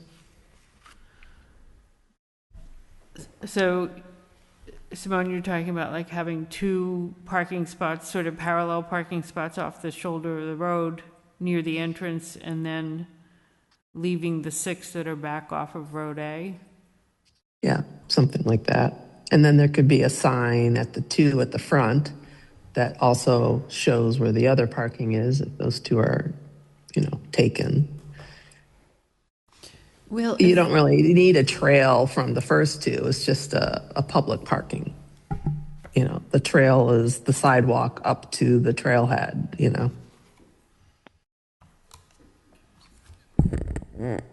As long as there's sidewalk that runs through the development to the trailhead, then that's a trail. It just happens to be the sidewalk in the Are we development. considering the septic area? How do you access the septic where that field is, the leaching field? I guess So Yeah. down Road B, there's a maintenance access road that goes down there off the road. It's very steep going down there. I wouldn't recommend that we have, or people with wheelchairs or anything, strollers or anything. It's about 15%. So it is accessible, but it's pretty steep. but I thought you said, Will, like that if kids or people wanted to play, that would be the place where they would do it, as an open field. Correct. So this open space is a mix. The majority of it is a wooded parcel with trails, except where the leaching facility, right now there's an existing meadow, and that will remain as an open meadow. So there are trails, existing trails that go through that area and connect to the back portion through the whole trail network of the property. So that's just one small area of the open space. It's actually the smaller side. Across the gas line is the larger parcel.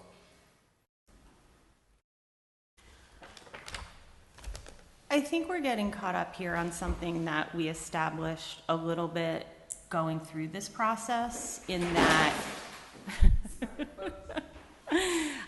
the definition for open space in the OSRD is not well defined.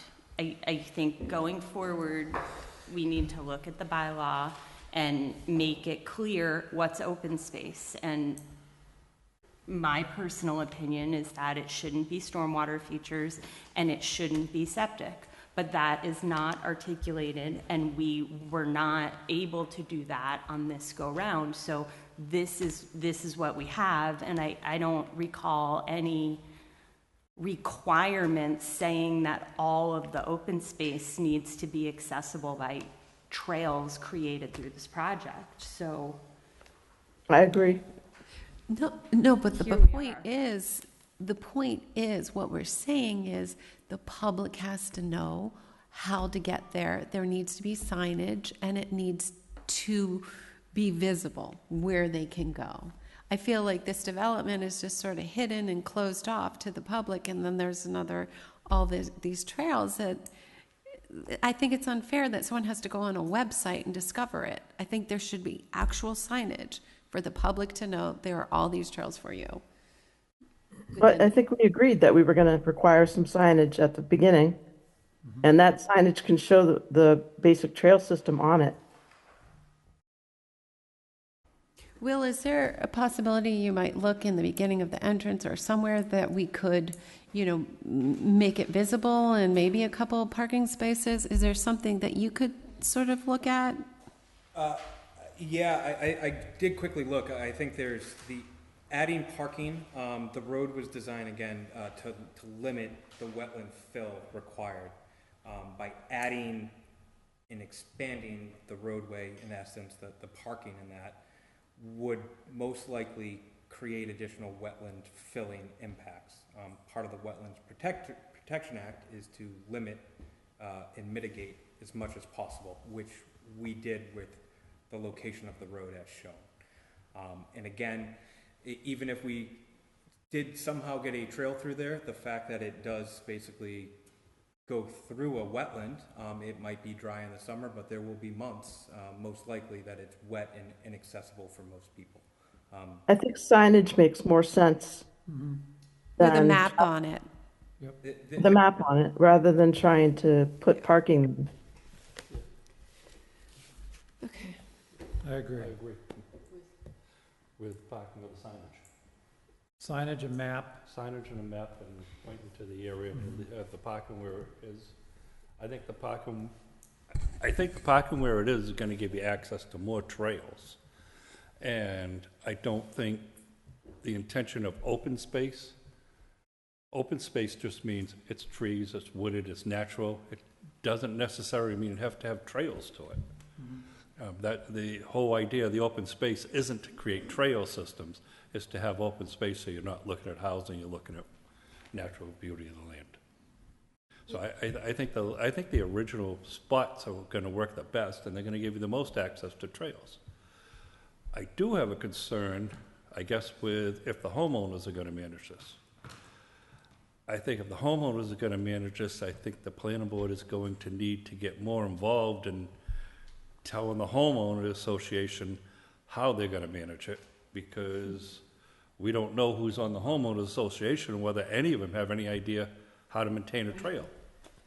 So I think being the homeowners, which I do agree we did talk about it, could be there, but I think if the homeowners association is going to manage the trail system, somehow they get approved to the planning board, they have the ability to do so. Yeah, or That'll the be- HOAs are written with what they need to comply with to manage it. Like, these are the things that you Right. need to do to manage it, right? I mean, Val, you've You have done to this before, maintain so. the stormwater systems, you have to do this, you have to maintain the trails. Whatever that is, it's usually stipulated in a maintenance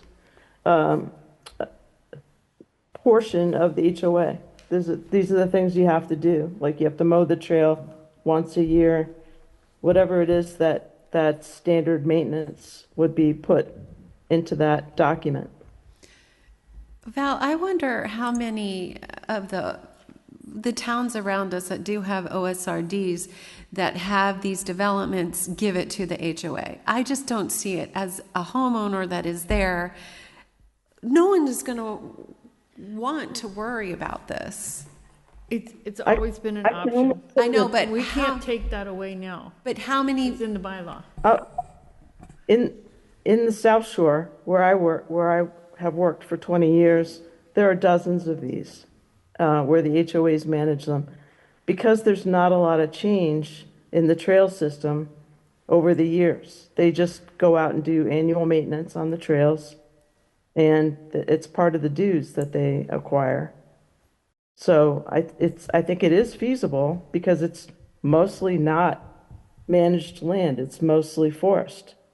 And not much happens out there. There needs to be like an annual review.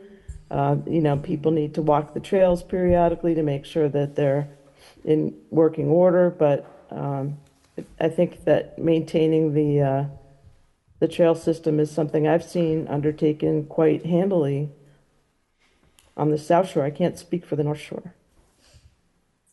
And so is that something the HOA documents propose what the maintenance is, and then we review that? We have our peer reviewer review whether that makes sense?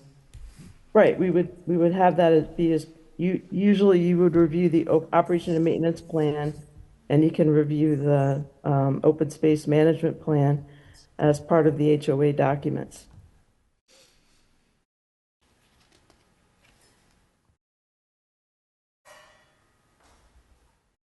If it's going to have a CR on it, you're going to review it for very similar activities. So you'll have that point as soon as we know who it is that's going to be maintaining it. It'll be either that option of the O&M, which will happen anyway. There has to be an HOA anyway. Whether they manage the trail system is going to be the dynamic, is who's going to manage the trail system. And depending on the agency, it will vary a little bit, depending on what their goals and objectives are.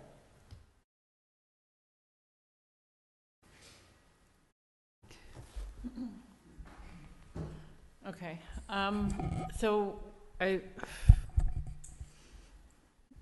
apologize, I'm not running this very well this evening, but new territory here. We have a couple of things on the table in front of us. Matt's suggestion to move the parking. I think we need to make a decision on that tonight because it's going to affect things one way or the other. So, planning board members, do you want to look at parking on the right side of Road A, which is in the upland that's right next to the wetlands? Or do you want to keep the parking where it's shown at the end of Road A? And is everyone clear on where it is, the areas that we're talking about? Because if you're not clear on the areas we're talking about, let me know so we can point this out so we know what we're talking about. But I think there's still other options. I was only initially, yeah. So let me just rewind, and I don't want to beat this dead horse, but there's two issues that I saw. One was giving the public access, right? And that could be solved with signage. The other is that right now you have 6 spots deep into a private development that could potentially propose problems, right? There are people, you have dogs, maybe dogs off leash, you have people that might want to talk after that. And so what ends up happening, these are very tight lots. So I'm almost thinking that maybe moving it is also a reason that could avoid potential conflict between the homeowners and trail users. So that's where my head was at initially. And I'm not saying that it has to be the parking has to be there, but I'm saying that maybe there is another opportunity to move the parking somewhere else. Is it eliminate a lot at the beginning of the development and put that lot where that parking is? I don't know. I don't have all those answers, but I'm also thinking that there's probably going to be a conflict there. And that's just my experience from using trails.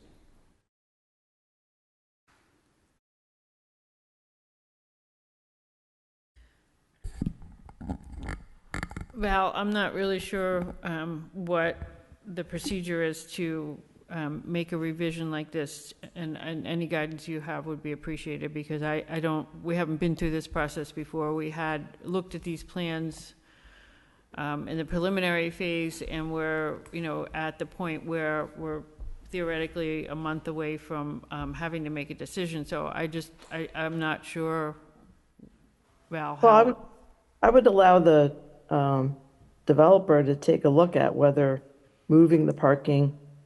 The question I have for the group is, if you eliminate a lot, say move the parking to the beginning of the subdivision, let's say that's feasible, then you're going to have everybody walking through the development to get to the trail. And I'm concerned about that. But we also don't know that this is going to be accessed by the public if it's held by the HOA. And I think we need to keep that in mind when we're having these conversations. I just want to interrupt to say, we issued a special permit that authorized 36 lots, so I don't think we could talk about taking a lot off the table at this point. We'd have to... I didn't say take it off. They'd have to let you know if they can swap the parking, move the lot up there and have the parking down here. But I think the planning board would want to consider whether that would create more conflict, because you'd have everybody walking through the development to get to the trail, and I don't know if that would create more conflict. But again, we're assuming that it's open to the public, and I assume that would be if it's Greenbelt or MECT.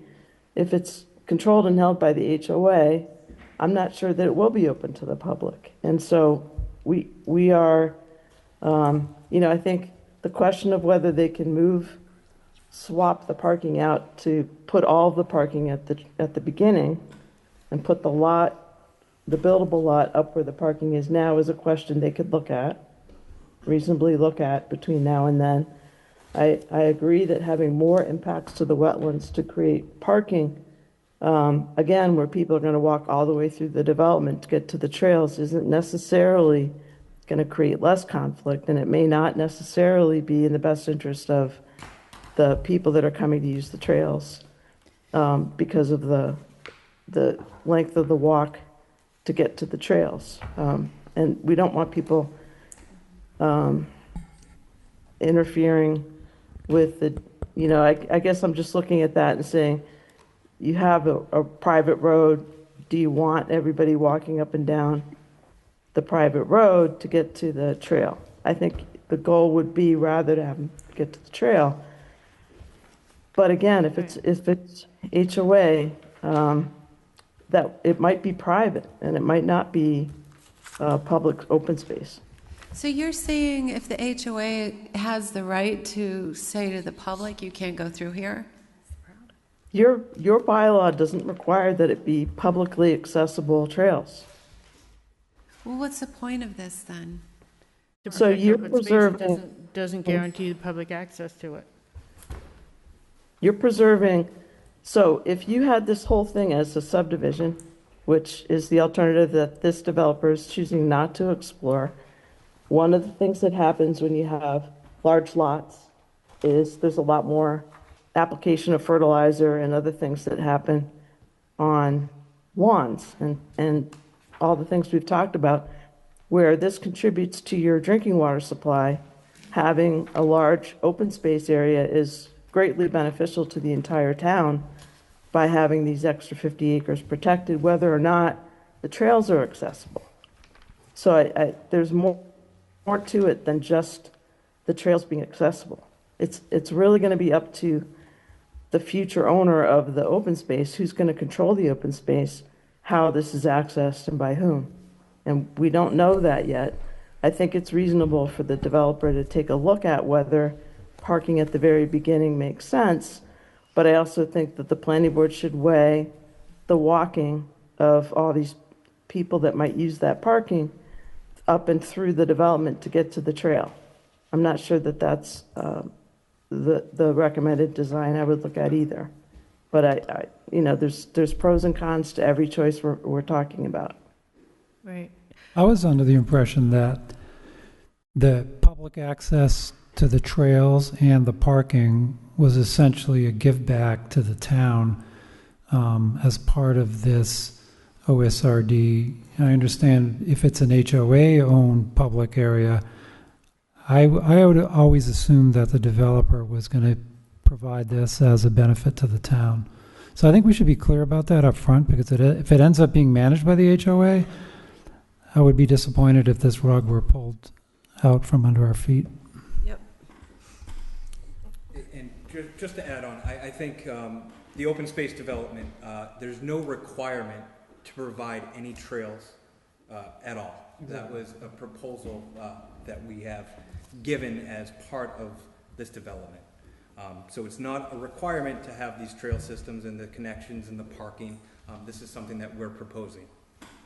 Right, our open space bylaw is silent on the disposition, ownership of anything about that. It really just talks about the development itself, and there's no guidance on the open space. So everything's on the table, I guess. And, I would like the developer to be clear what their intentions are. I understand it's not a requirement, but if they're going to take that away, then I'd like to know about it. okay. So the developer has been raising his hand on the Zoom call, and I would like to give him an opportunity to just speak to this too. Hi guys, can you hear me? Yes. Hi, yeah, Dan Gorman here, the landowner and developer and applicant. I just want to say, this has been sprinkled throughout the commentary with the 36 lots. We are not at the point now where we would be able to reposition any of those 36 lots, or really even the parking spaces. We filed with Concom and repositioning a parking space that would bring it closer to wetlands. I just don't think would be palatable to that arm of the local government. And just big picture, we are doing our very best to play by the rule book that was not written by us and we were told we had to follow. We are putting our most sincere effort forward to play by those rules and keep things within the confines of the local rule book. There is no room at this point, unfortunately, to move these parking spaces or to move the lots. I appreciate the commentary and the thought experiment, and we've issued extensions, and this has been laid out and made public for quite some time. This is where we're at now. I appreciate your understanding.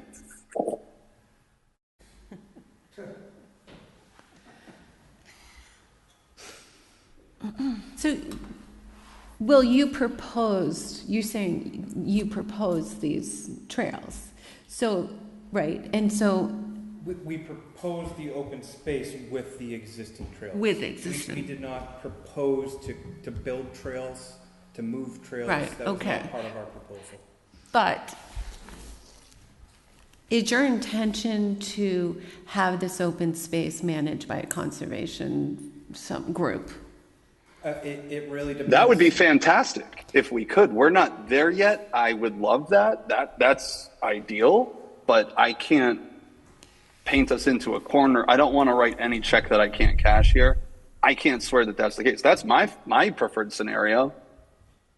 But again, that's not where we're at in the decision process or within the rule book. No, we understand that. I think what we're trying to get at here is, what's your intention if it does become owned by the HOA? Our intention is to play by the local rules and not go beyond the local rules to the state level for this project to finish. Well, those that six is our parking spaces sincere, are going beyond that the is local our rules, aren't very, I'm sorry, what was that? Those 6 parking spaces are going beyond the local rules, aren't they? Well, I mean, in the sense, forgive me, meaning that we're beyond the rules, meaning we're not trying to paint outside the corners of the rules. Like, we're trying to at least satisfy the local rules. I guess Sincerely. I just would like a straight answer. If this becomes part of the HOA, are those parking spaces going away? I can't see why. There's no intention of that being the case. Well, Val, can we Since- put it as I a mean- condition that if this ends up becoming ruled by What an can't HOA? happen is the parking spaces move at this point. That is for sure. What can't happen is that the lots move. What can't happen is that the road moves. None of those things can happen if we are to remain local.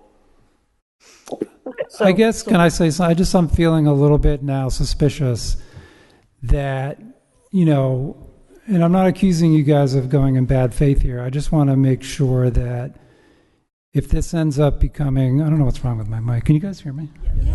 Yes. Yes.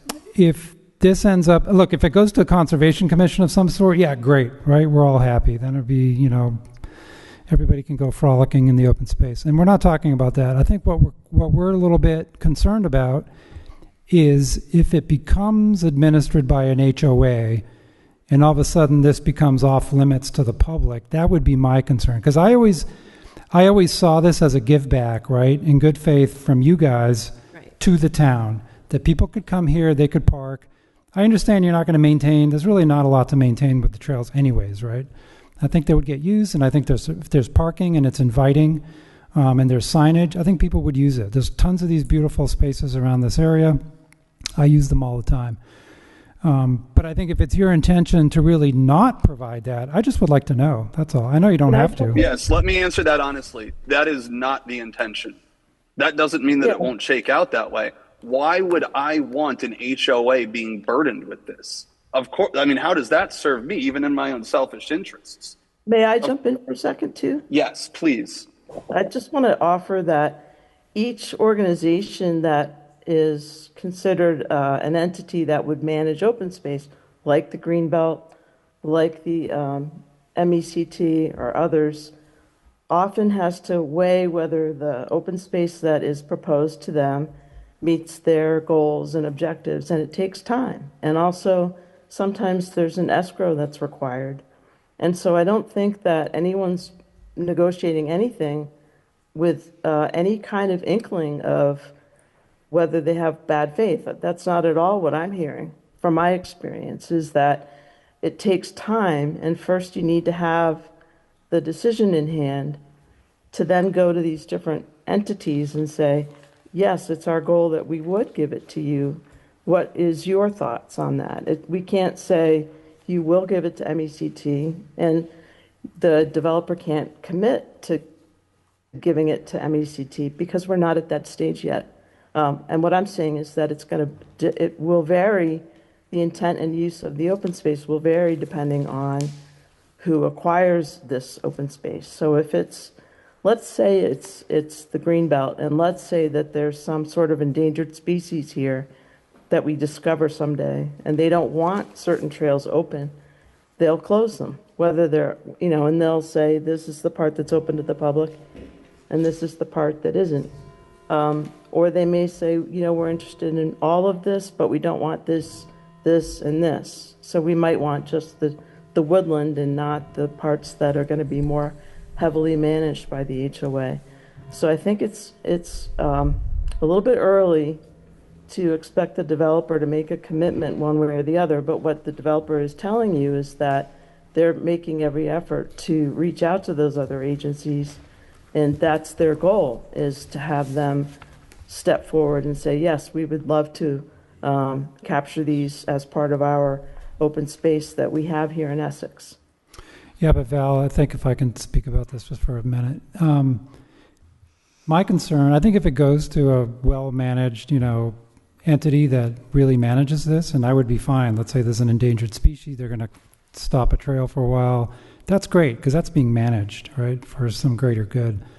I guess my concern is strictly the HOA scenario, because I think I can sort of see where this is going, right? Just the way the open space is all chopped up, I would imagine it's maybe not so attractive to some kind of conservation outfit. I don't know, that's just a guess. But my concern is if it ends up tripping to an HOA administration, which I can clearly almost, guarantee that those 6 parking spaces will end up being private. There'll be no signage. They're essentially for visitors of those different units, and nobody's going to really feel welcome to use that at all.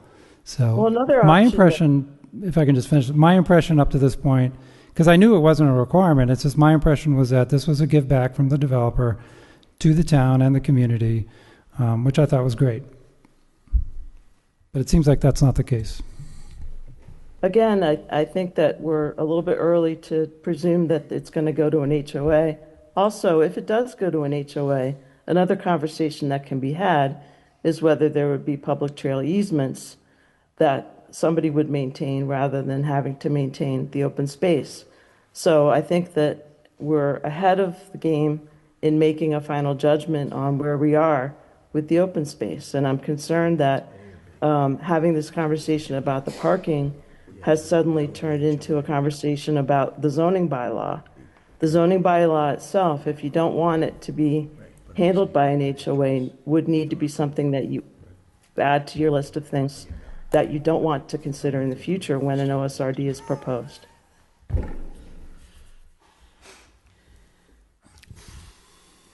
Yeah, but that ship has sailed because we're under the bylaw that we have now. So, but Val, could we not, in our decision regarding the conservation restriction and the HOAs that are going to be written, can we not put requirements in there that public access shall be maintained in perpetuity or something to that effect? I think if you are able to negotiate the terms up front that there might be public easements over those trails, then you could have that discussion. The public easements over those trails would benefit everyone in terms of the liability insurance. Public easements put the liability onto public. It's a completely different liability in terms of insurance. And I think that would be a very good way, an effective way of helping the HOA if they are asked to manage this land. A public easement over the trail system would be a very good way of eliminating a very expensive liability insurance concern and also make those trails open to the public. So it's not a dead end if we're talking to an HOA. But I don't think we can require that it's going to be open space without being open to talking about public, without being open to talking about public easements. But that sounds like a reasonable approach, I think, having public easements. And then it's established, and it's not, if the easements are granted and written into the HOA and the conservation custodianship of the open space, then it's enshrined in law, I guess. I mean, if that would be the case, if we can do that, then I'm fine with that. Yeah. I just find I'm sorry, Val, I just sort of disagree with you when you say we're ahead of ourselves talking about this. I feel like the development with the open space or whoever controls it has to be together. We have to see that vision for us to understand how it all works. We just can't piecemeal all this together, and that's how I feel we're being forced to piecemeal things and make decisions that we're bound to. And I just think it's unfair, this whole process, and for the public to see this when clearly we're uncomfortable with it, when we just feel like we're forced into one direction. And that's where I'm putting my foot down. And I think we're getting feedback. We're just saying they have to go together. Our bylaw does not prescribe it, and we are stuck with the bylaw that is in I understand, but Amen. I'm sorry to chime in again. We cannot lament the rule book that Essex wrote. We just can't. There's no room for that in the process at this point. The rule of law must stand. It just must. We must stick with the bylaws. If there is a grievance, it must be linked to a specific regulation that allows one to leverage that grievance in this process. Yeah, I know. I think we need to add to the list of things that we want to change in the OSRD bylaw, and we have a long list that's growing as we go through the process this time, the first time that we're using the bylaw. Right. I understand, but I think this discussion was very important to bring out and to force these issues and conversations of what really could happen and the various aspects. And I just feel like, it's on us to make sure it doesn't happen. Right, but And I'm when just we saying. can write these things into our decision. I empathize with you on a go-forward basis. So, I just want to bring it to the board's attention, though, that there is a portion of our bylaw, the 6-8.9, that I do believe that the planning board, the conveyance of this land is up to the planning board's approval. So whether that goes to an HOA, to a green belt, or some combination of nonprofit organizations, I still think that the way our bylaw is written, that we do have an approval. we do have control over the Right. process and how it's So written. I think Right, so we, For Ariel's purposes, I Right. do think there is a floodgate here that we can open or we can't, so. okay. So we need to move on. We still have other business to do tonight. It'll be quick, but we do have another agenda item. So what we,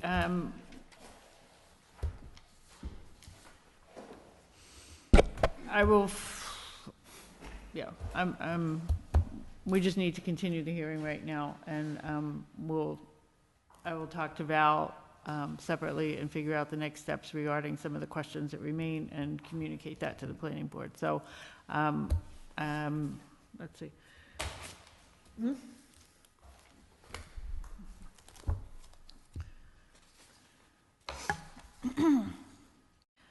So I will take a motion to continue the hearing to May 20th, 2026 at 7 PM.